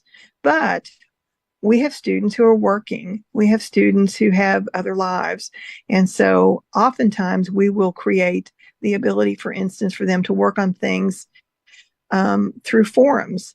And so they have asynchronous material that they can build in, just like email. Email is an asynchronous way of communicating. Then we can provide asynchronous ways for the students to participate and to dialogue with each other. And depending on the circumstances of the material in the class and where these people are, then that may be important. In the United States, I had the potential to have students who were from 4 time zones. So it became important for me to consider having material in an asynchronous manner rather than in a synchronous manner. One of the other beauties of having this technology in the classroom is that the ability to do assessment. Historically, assessments are paper and pencil testing, and the technology in the classroom, I am able to assess them throughout the semester. I can do formative assessment to see where they're weak and where they need attention or more direction. And then I can do summative assessment. I can actually do online testing. Sometimes we have the students come to class for testing, but sometimes we use special programs. There are companies in the United States who provide monitoring of students. They sign on to their computer, they sign on to the security system, and the test is uploaded, and they are observed or listened to while they're taking the test so that there can be no cheating. So there are ways to do assessment throughout, and it's beautiful to have that formative assessment without having to have a million quizzes and a lot of feedback. Let me look at one little thing. Another thing is that these learning management systems provide wonderful data about the assessments. So I can analyze if I have a test question. The analytics can come back to me and I can see that I have a test question that a lot of students missed. That tells me more often than not that it had to do with the quality of the question rather than the quality of the learning of the students. And I can gather that information easily through the computer, and it really helps me so that I can know that I need to go back to the students and figure out what the problem was. Maybe they didn't learn it, maybe we need to repeat it, or maybe there was a problem with the question and the question, they need credit for the question, or the question needs to be rewritten. So there are lots of benefits with that. Next slide. Can you move to the next slide? Yes, thank you. One of the other things is that by having all this material, it can be very personalized for the student, and they can have personalized education. We all know that there are students who are fast learners. We have students who are slow learners. We have students who like to see a lot and more hands-on. We have students who like to read more, who are real thoughtful and who like to think through things. And so they can go at their own pace with this rather than in the classroom. And so most of my job when I'm doing this is basically I'm not lecturing to them. I'm actually more the guide by their side. So I move from being the sage on the stage to guide by their side, so that my job isn't necessarily to lecture to them, but to guide them through things, and they'll get there in the best way that is unique to each student. Another thing that's appropriate with education theory is just-in-time learning. And so we can provide materials for our students and for instance, with continuing education. And it can be made available how and when they need it. And that's called just-in-time learning. So we have students who drive 2 hours to class. They can listen to a lecture while they're driving to class. They can listen to a lecture while they're exercising on the bike. Those are things that are just-in-time learning, and they can get it in the way that works for them. They don't have to necessarily be listening to a lecture in real time with me. Next slide, please. And then, of course, we have artificial intelligence, and we really don't know where that's going to go in education. We do think that it probably is going to be very helpful with content development. It is wonderful to be able to go to the artificial intelligence, like some of the programs that are available. I know of 2, and just ask them to gather material for me. I can get all that material gathered easily. You do have to be a little skeptical of it. You have to validate, but it is a good way to gather the information. We also think that there will be the potential for actually creating content, that the day may come when they can actually create some of the things that we would spend hours creating. So that will be an efficiency issue. Again, we'll have to validate it, but it could be very useful. I had a faculty member tell me that she asked artificial intelligence to create a syllabus for her. And and she fed it a little bit of information, and it created a syllabus. And then she took it and tweaked it, worked on it, and applied it to her class. She adapted it so that it saved her time. We anticipate perhaps that artificial intelligence will help with some of the administrative duties that we deal with in education. Analytics. Analytics are very important, and we think artificial intelligence may help with that, and that it may be able to provide personalized instruction and personalized learning from that. So I see lots of technology uses clinically and then in education, and I've enjoyed it. And as I said, I've learned from my students, and I've appreciated it, and it's kept me young by having to keep up with all of that technology. I think we're about 45 minutes into the talk. Do we have time for questions? Are there any questions? Hello. Okay, thank you, Katie, for your valuable information. And if I may state that technology have very useful to the nurse practitioner, either in the practice and also in our education. So, ladies and gentlemen, after we know about the comprehensive outlook of family practitioner, now it's time to have a discussion to our speakers. But actually, I have 2 questions for you, Katie.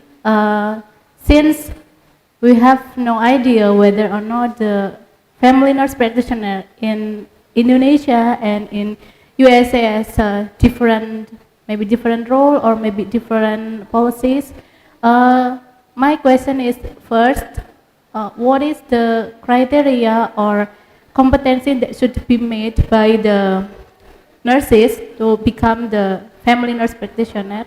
And then the second one, what is the responsibilities of the family nurse practitioner, and are they only give the healthcare to the family, or they may have another area to be assessed or to be give the intervention? That's my questions. Okay. First of all, I would want to compare family nurse practitioners largely with public health nurses. I think public health nurses or community health nurses. And I don't know what is used in Indonesia, but very similar in that they're in the community and they're providing care, and they're usually providing care at a very high level, perhaps administering vaccinations, doing a lot of diagnosing actually, providing a lot of education and that sort of thing. And so I see a lot of similarity there. I became a family nurse practitioner first by getting a master's degree, and most of the master's degree programs are 2 years in the United States. We are moving to a doctorate of nursing practice, and that is now a 3-year program, full-time, in order to become nurse practitioners or advanced practice nurses. I mean, that there are other, not just nurse practitioners, but there are other choices. So that's how it's done here. Generally, the programming is very intensive in terms of lots of assessment and management instruction. We have preceptors. We have, it's critical that we have a good preceptor. When I first went through school, my preceptors were physicians because I was early in the whole movement towards becoming an advanced practice nurse. So my preceptors mostly were physicians. Now, most of our students are their preceptors, their clinical educators are other nurse practitioners, other advanced practice nurses in their profession. What was your other question? You were asking about family care, I think. The second one is about what was the second question? Responsibilities of the family nurse practitioner.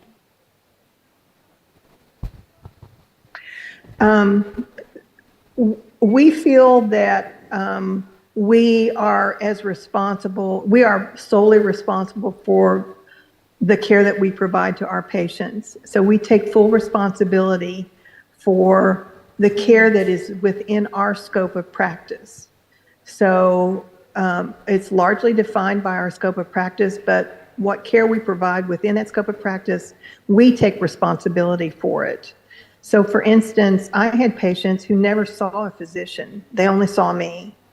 And I took care of them, for instance, with their acute problems, with their chronic problems. I was a specialist in diabetes, so I had patients who I managed them with their diabetes. And I worked in a rural setting, so in my scope of practice in the state of Kentucky, I was able to, for instance, suture. I could splint an injury. I could cast an injury. I did well baby visits. I did home care. I did home visits. So all of that was within my scope of practice. We have a statement that we know what we know what we don't know, and we know the difference. And that I know the limits of what I can do, and when there's a question, then I would involve the physician. Since I was in a clinic, I always had physicians there. So if there was something that was puzzling, then I would bring in the physician, and we would consult about that. But it was also a two-way street. There were some things that I was a specialist in, and they would bring me in to consult about whatever the issue was, because of my background or whatever education that I had. And so it was kind of a two-way street. But we felt that, and I think nurses feel responsible. They take on the responsibility for the nursing care that they provide their patients. Advanced practice nurses do too. But we consult with our physicians. We have, like I often tell my students, that my relationship with the physicians that I worked with, that it was very important that it was almost like a marriage. Like my marriage, it was critical that I was choosy about who I was married to. It was also important that I was choosy who I worked with, and that we had this relationship that was critical, and it was based on trust and being honest, and that was really important. So we had, in order to have a good relationship, so that I relied on my physicians and they relied on me, so that we were all responsible, was critical to the process. Did that answer the question? Yeah. Okay, thank you. Maybe just a difference, what I would say, there is different role between the family nurse practitioner in USA and in Indonesia, because we have different, for nurses and then doctor, we work together, but we have a separate job or separate duty. That's why maybe we are not fully responsible for our patients. But anyway, thank you, Hetty. We are moved to the next questions. This is come from Daru Putu Juni. As you may see on the chat box, how to develop the systems to make it easier in Kentucky, US, and how come the cost could more effective than non-telehealth? I'm sorry, say that again, please. How to develop the system to make it easier in your country, and how come the cost could more effective than non-telehealth? As you said before, or you mentioned before, that telehealth is cost effective, and she asked why. That's why it's less cost. Less costly.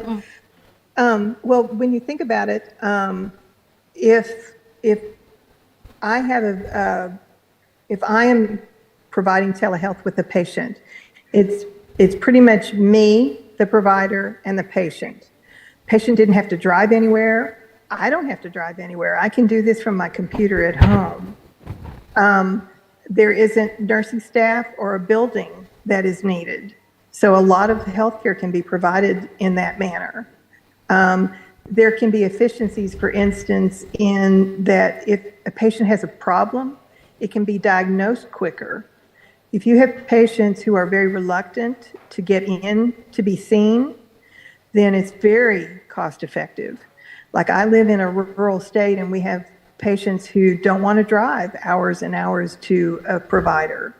And it's much better that they be seen in a telemedicine visit if they have a significant problem. That may save us from a hospitalization.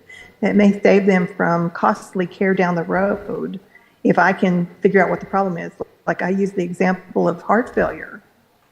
If patients know to check in with the system, with a provider, I don't know how often they do it at UK, but let's say they do it every month, then that may avert them getting really sick from their heart failure and having to be hospitalized, or perhaps suffering a heart attack or death. And so that is very efficient. That is very cost effective compared to them having being in a hospital. And in a place where it's rural, it may make a difference in their life. Okay, thank you. This is another question. It's a long question, I think. It comes from Untoro Dwi Raharjo.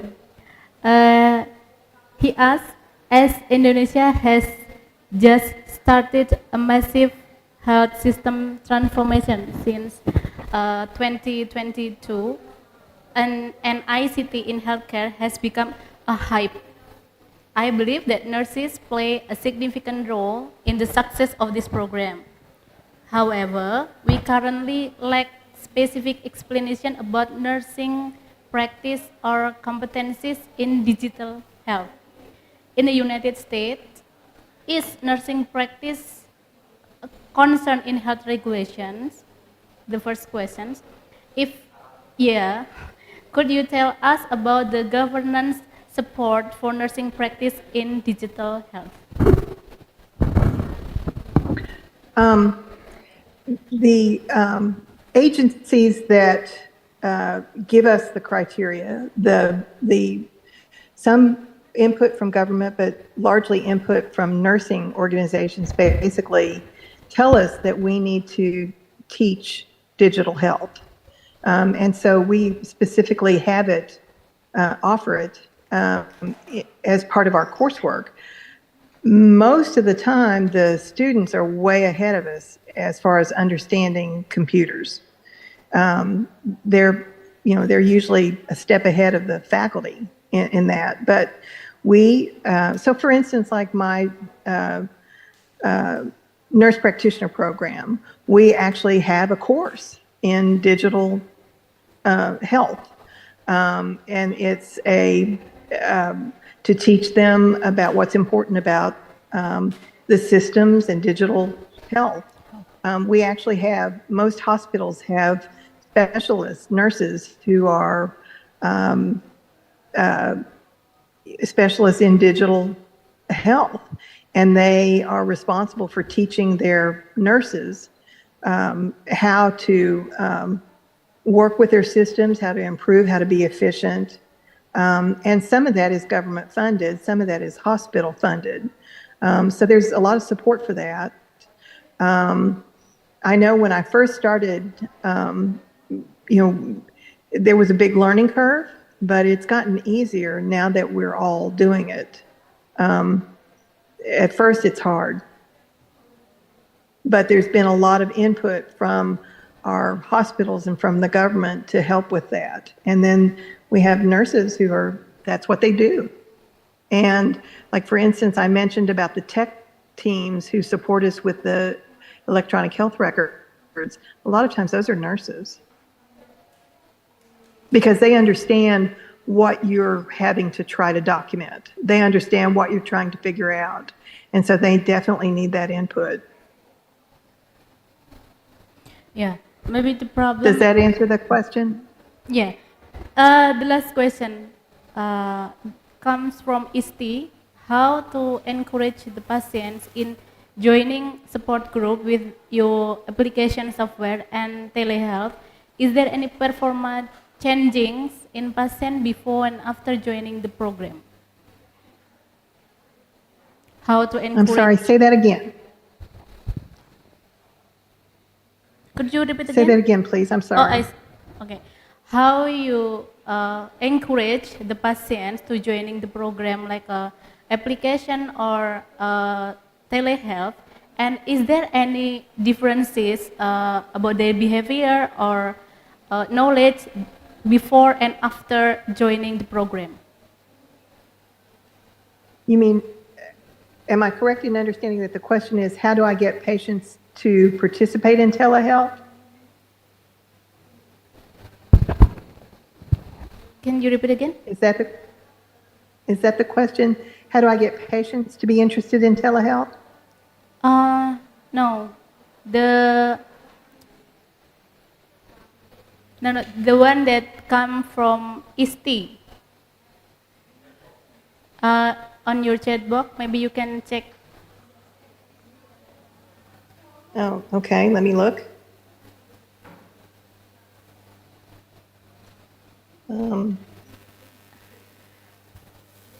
Trying to get to chat. He asks how nurse encourage the patient to joining, like they have to join the telehealth or another application, because we are in Indonesia, we have to install the installation of the application, and then we are joining that program. If we are not install the application, so it means that I'm not joining that program. So maybe he asked how nurse encourage the patients to join that program by installing the application, something like that maybe.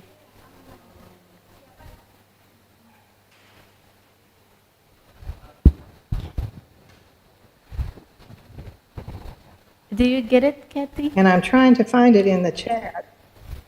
No, I'm not. I'm just not The last finding one, it. the last one.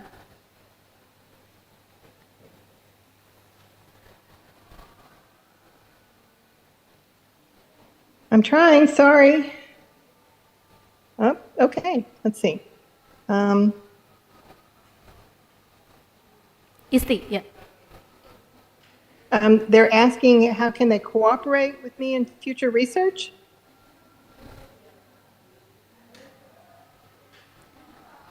Pardon me? Oh, let's see, there was a question about digital health regulations. Is that what you're asking? Yeah.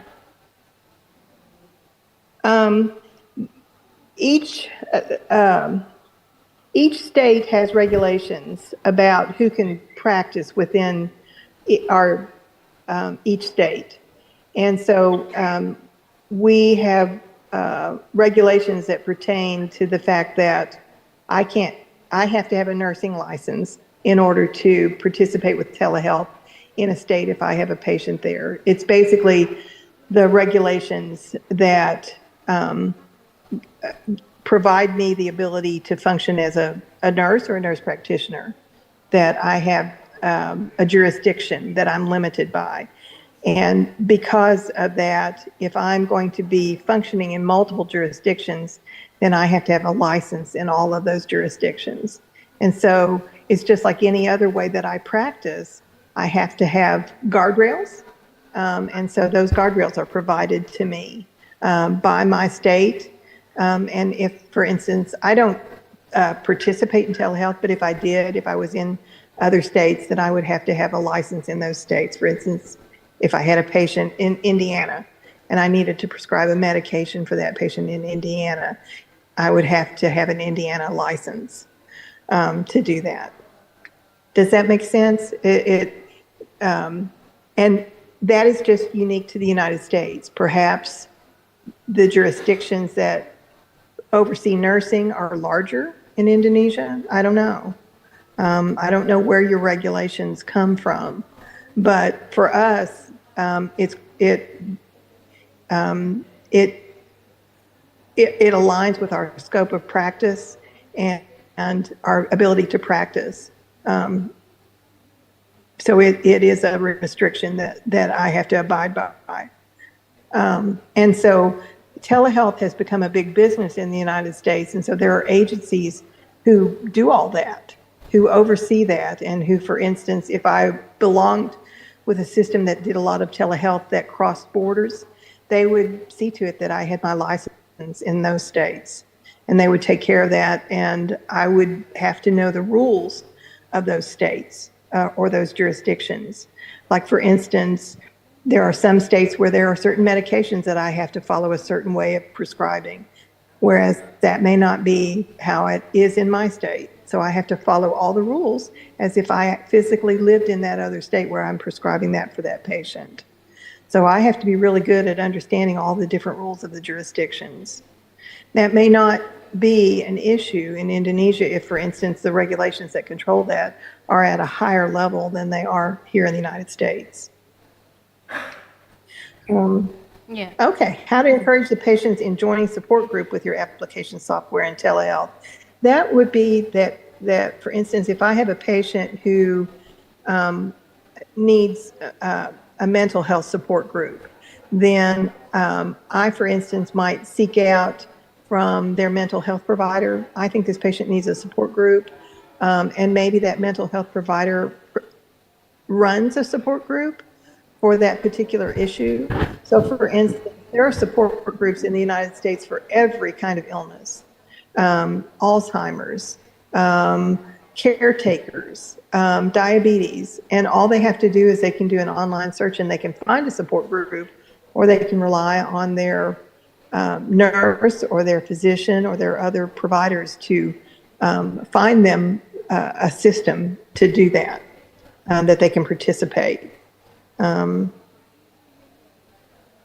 I think it's just like any support group that it's helpful. The only support group that I ever ran was for patients with diabetes, and it was very helpful.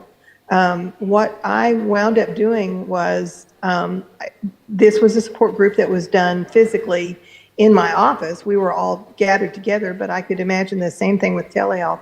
I basically sat back and the patients would teach each other how to manage their diabetes.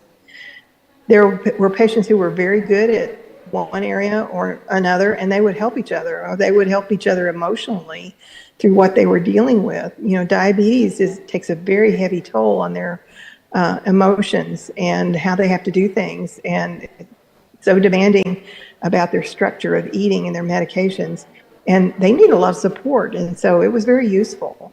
I don't have any data that I can quote to you about that, but I just know that the patients really felt supported and they liked it. And they kept coming back. The fact that they kept coming back tells me that they liked it. So I think that can be done. And in the US, there are lots of support groups that are done via Zoom meetings or some other sort of group meeting. I think that's the last question. Yeah. Okay. Well, maybe in conclusion, we in the different country have their barrier to to utilize the technology. So, including us, Indonesia, because we just developed some system or many systems, but maybe it takes time to adapt it with the new systems. Maybe that's my conclusion, and that's enough for this last session, Kathy. Thank you all. Yeah, thank you for your sharing experience, and we apologize for taking your time in this night. I'm a night owl. It was good. So may you all enjoy the rest of your day. Okay, we hope that we can meet you again in the next occasion or in the future. Thank you for joining us today, and good night, Kathy. Once again, thank you.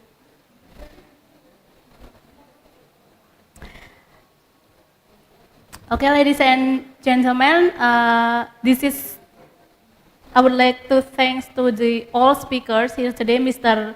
Tambuan, Ms. Kathy Wheeler, and Dr. Yani for their informative and interesting presentation, and also to all of the audience for their active participation.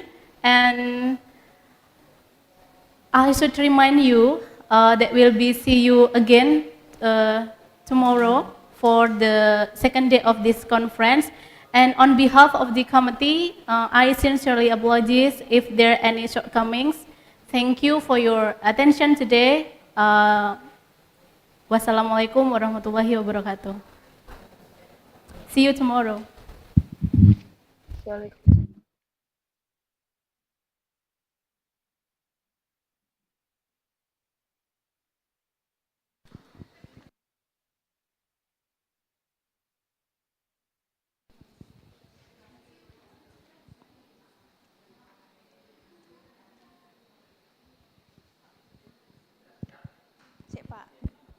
Cek.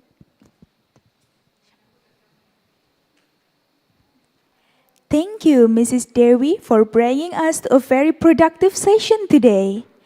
Ladies and gentlemen, now I would like to read some announcements for all the participants in Zoom meeting. First, we will show the posters. To the committee in charge, please show us the posters.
doctor's consultation.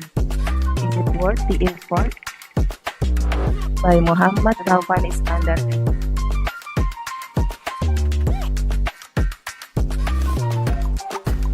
Hypertension among adults in rural area, Tanjung Sari Village, by Elizabeth Deta and team.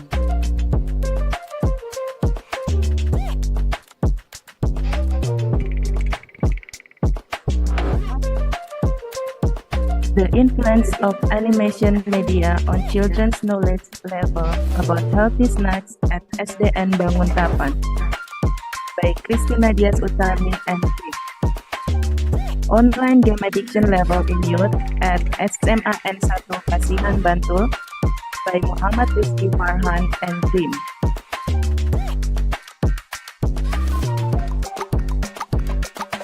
The effect of animated media on the practice of hand washing with soap in children at SDN Banguntapan,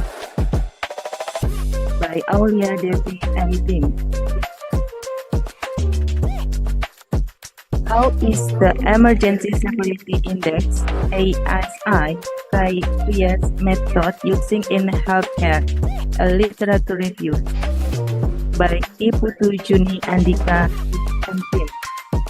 The adherence to iron supplement intake during pregnancy and associated factors in Indonesia, a further analysis of Indonesia demographic and health survey by designing a web-based medical record document borrowing information system in the Mitra Paramedica Hospital by Anissa Mutiara Ridwan et al. Overview the quality of the leprosy surveillance system at the Lamongan District Health Office based on the system approach on 2033 by Muhammad Afal Mahendra. Optimizing Instagram-based health promotion program to prevent diabetes mellitus in adults and in Yogyakarta City by Clara Mirza.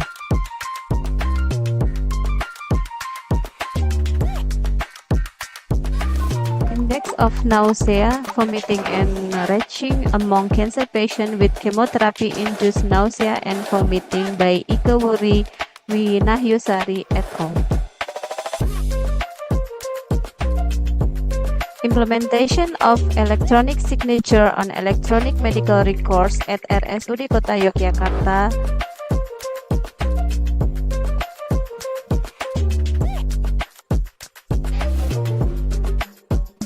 Correlation between mother's education and nutritional fulfillment for stunting toddler in the Mejuvet Health Center Bojonegoro Regency by Wiwi Utami.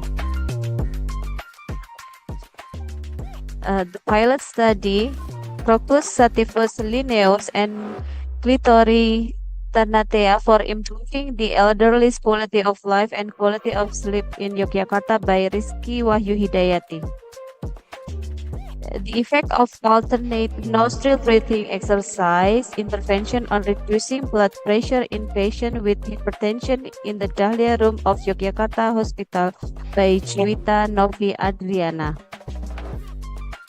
The effect of snakes and ladder as an education media on menstrual hygiene knowledge in adults with intellectual disability in SLB Kabupaten Bantul by Dwiyati.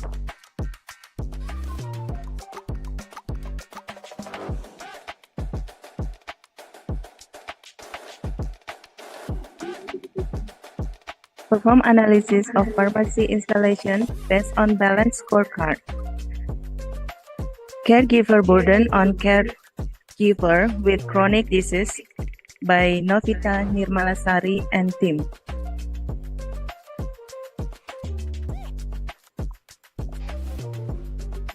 Validation and reliability of the caregiver reaction assessment instrument for family caregiver burden by RATS measurement model by Miftahul Darussalam and team.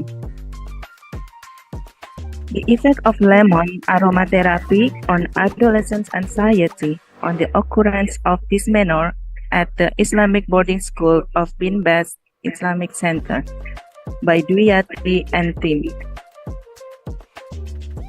exploration of predictors of adolescent adherence to taking blood supplements tablet by Dwi Susanti and team.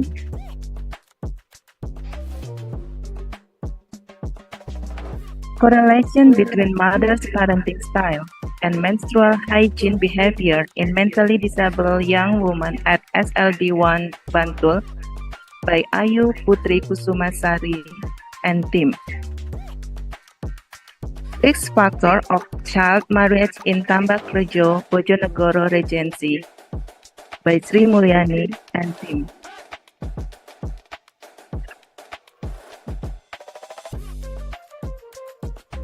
Obstacle and solutions to the implementation strategy of electronic medical record from the perspective of medical recorders using the thesis method. Increased workload of nurses leads to more stress in nurses by Rahayu Iskandar and team.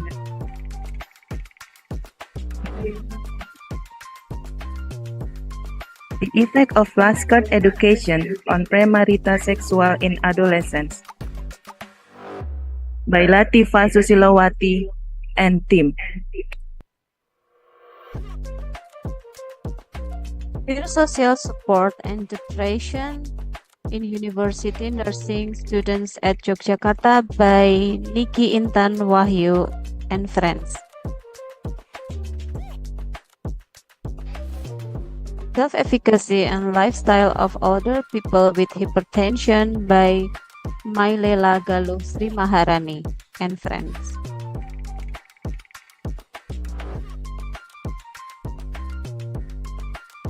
Factors influencing dental care behavior of elementary school students by Ferianto and Tim.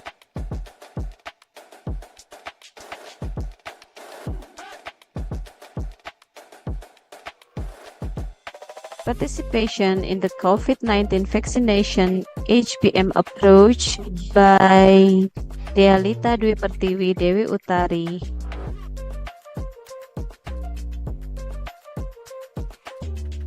Descriptive study of spiritual well-being among elderly living in nursing home by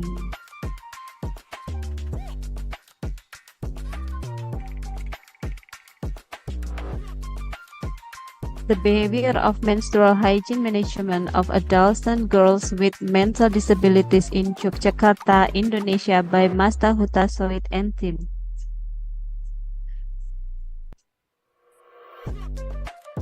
Validity and reliability of confidence in dementia or code instrument for nurse in Indonesian language by Sri Mulyani and team.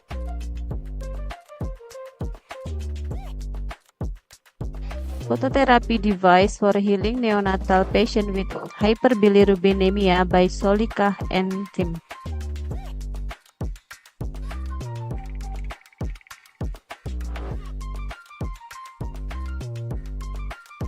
The level of knowledge about solar dome dryer in Ngargosari Village, Kulon Progo, Yogyakarta by Suwarno and team.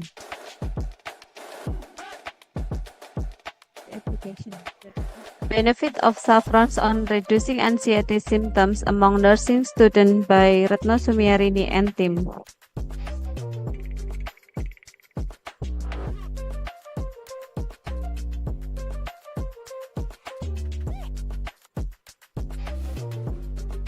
Application of Oketane breast massage to increase breast milk production in post-sexual cesarean mother by Hardianti and team.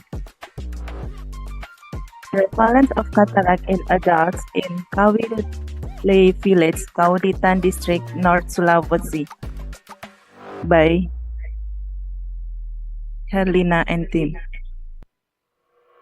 Patient and caregiver characteristics associated with cancer patients' quality of life by Weni Savitri and team.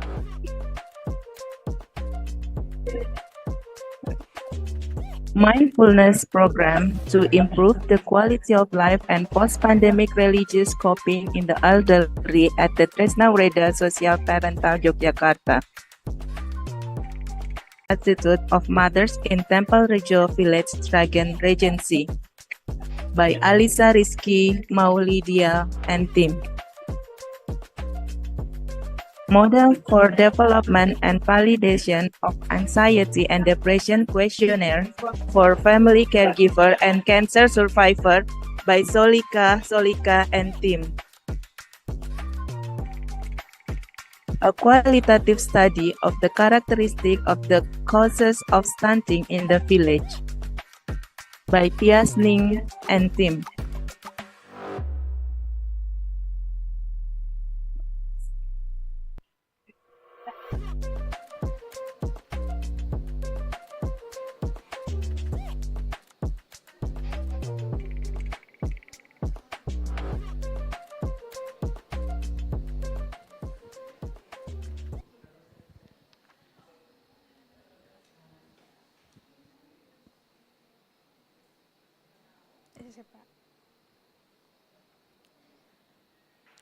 Thank you to the committee in charge for showing the posters.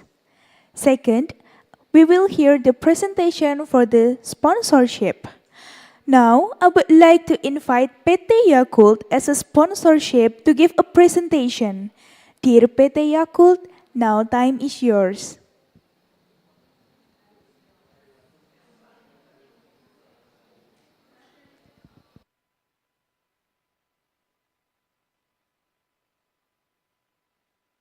Hello everyone. Thank you very much for this opportunity for PT Yakult to give the presentation about the probiotic. Thank you for the committee and then the speakers in the second International Health Science Conference right now. Okay, let me to share my presentation today.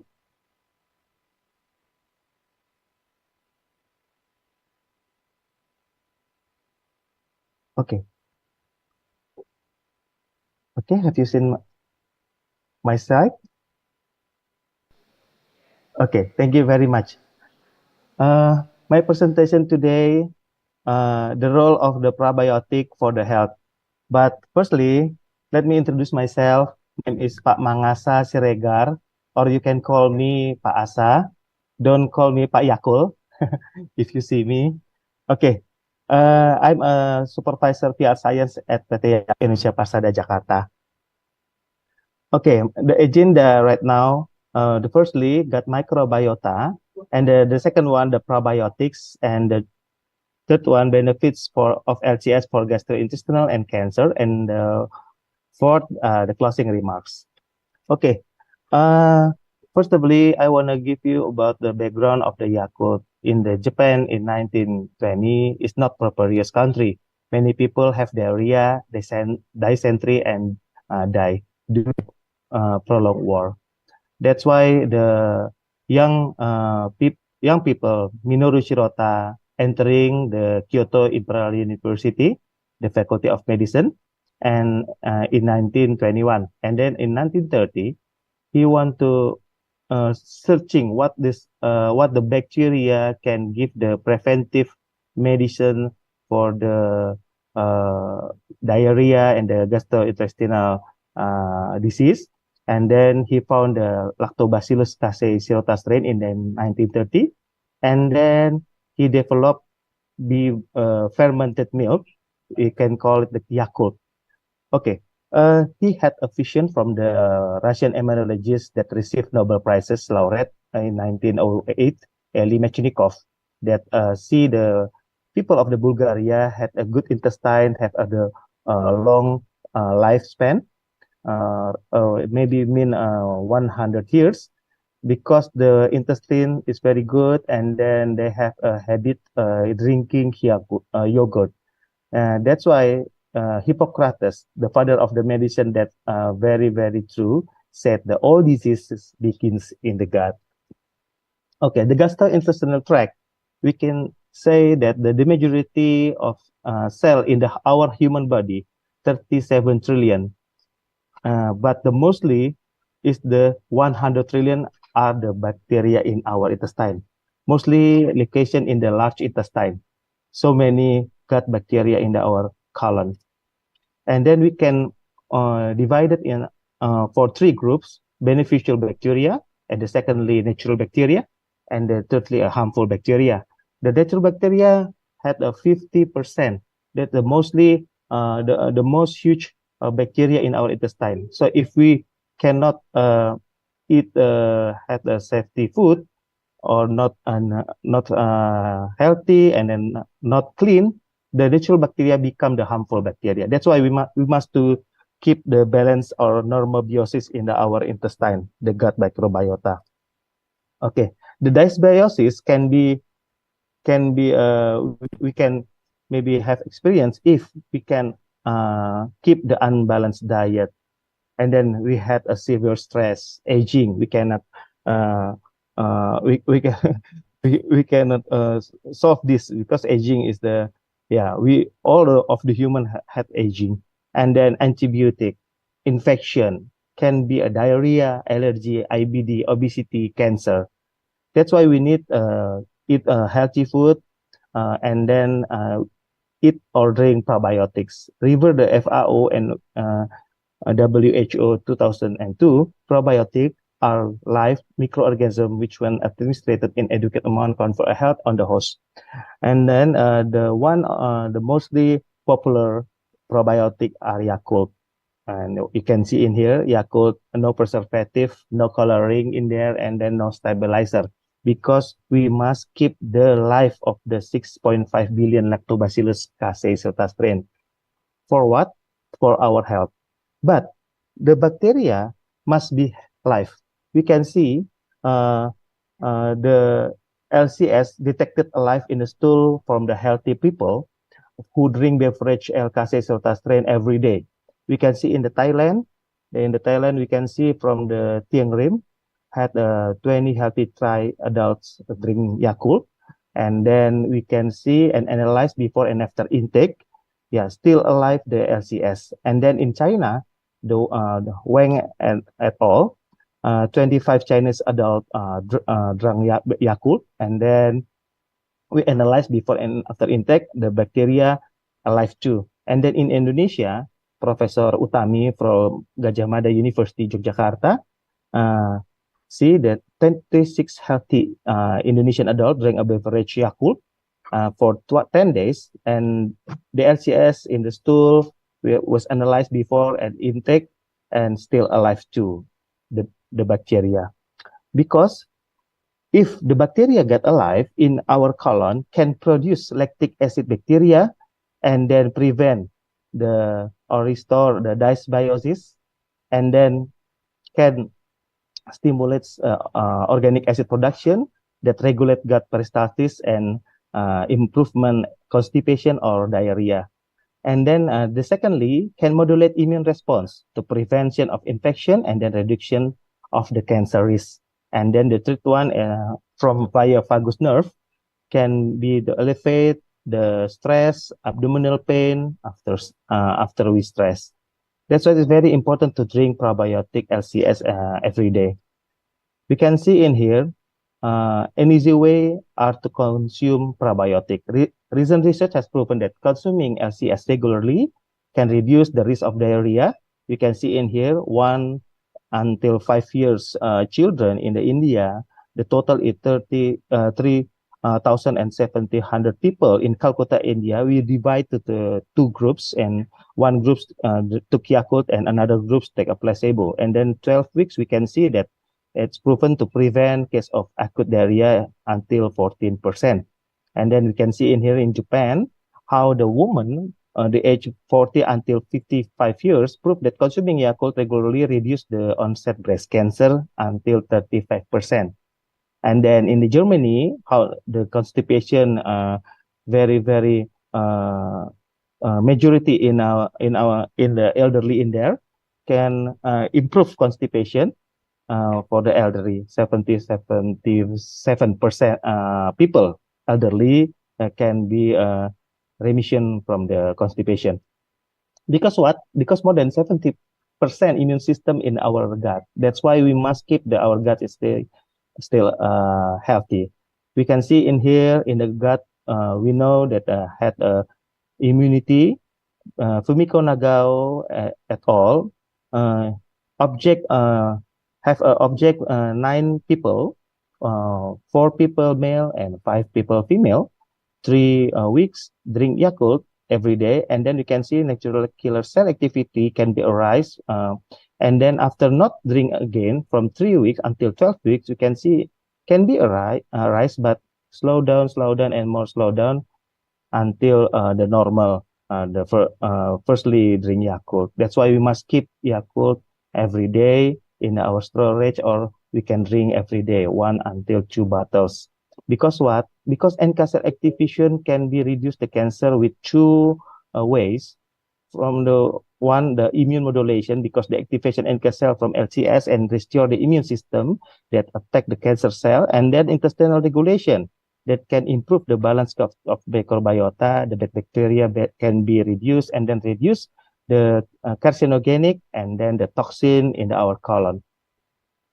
All of that from the Yakult Central Institute R&D in the Yakult. We know that Yakult have 2 research and development. One, the Yakult Central Institute in Japan. In Yakult Central Institute in Kunitaichi, Japan, this is the source of the bacteria LCS until in Indonesia.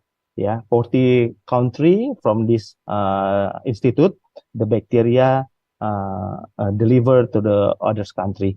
And then number 2, Yakult Honsa European Research in Ghent, Belgium. There is the 300 researcher, all of these Central Institute. Right now, Yakult, and from the 1935 until now, 85 years, more than 85 years, is very, very safe.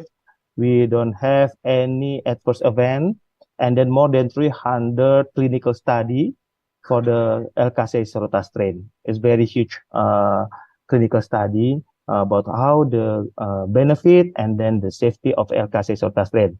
That's why in the Japan, Yakult designation label FOSHU, Food for Specified Health Uses, from the Consumer Affairs Agency since 1998. And then in the USA, Yakult have a designation GRAS from FDA authority since 2012. And then Indonesia, Yakult have a certificate halal MUI, and then had a Piagam Bintang 3 keamanan pangan from the BPOM RI, Indonesian country. So for this of my presentation to remind us how to preventive medicine. Because Dr. Minoru Shirta have serotyism. Number 1 is preventive medicine. And then a health intestinal tract leads to a long life from the research of the Dr. Elimishnikov from Russia in the Bulgarian people, because the intestinal tract very good that keep the long life. And then second, the third one, the price can be afforded. That is very important, because why we have the probiotic, but it's so but so expensive. We must to make the product with the price can be anyone can afford. Okay. Thank you very much for the closing remark of Yakult. Important is the consistent policy with evidence-based understanding of probiotic. Thank you very much for this kind of opportunity. I give him back to the MC. Thank you very much for all of you. Stay healthy.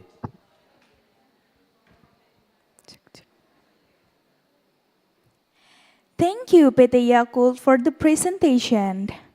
I also would like to mention the other sponsorship, including Bank BJP, Bank BNI, PT Terabit, The Creative Indonesia, Astera Machine, and UNJAYA Press. Ladies and gentlemen, now you need to fulfill the presence form for the webinar session in day 1. The link of the presence form can be viewed at Zoom chat box. Ladies and gentlemen, for the oral presenter, please join directly to the breakout room at 1 p.m. Also, I would like to remind you that the second day of this international conference will be start tomorrow at 8 a.m. I'll see you later, and thank you.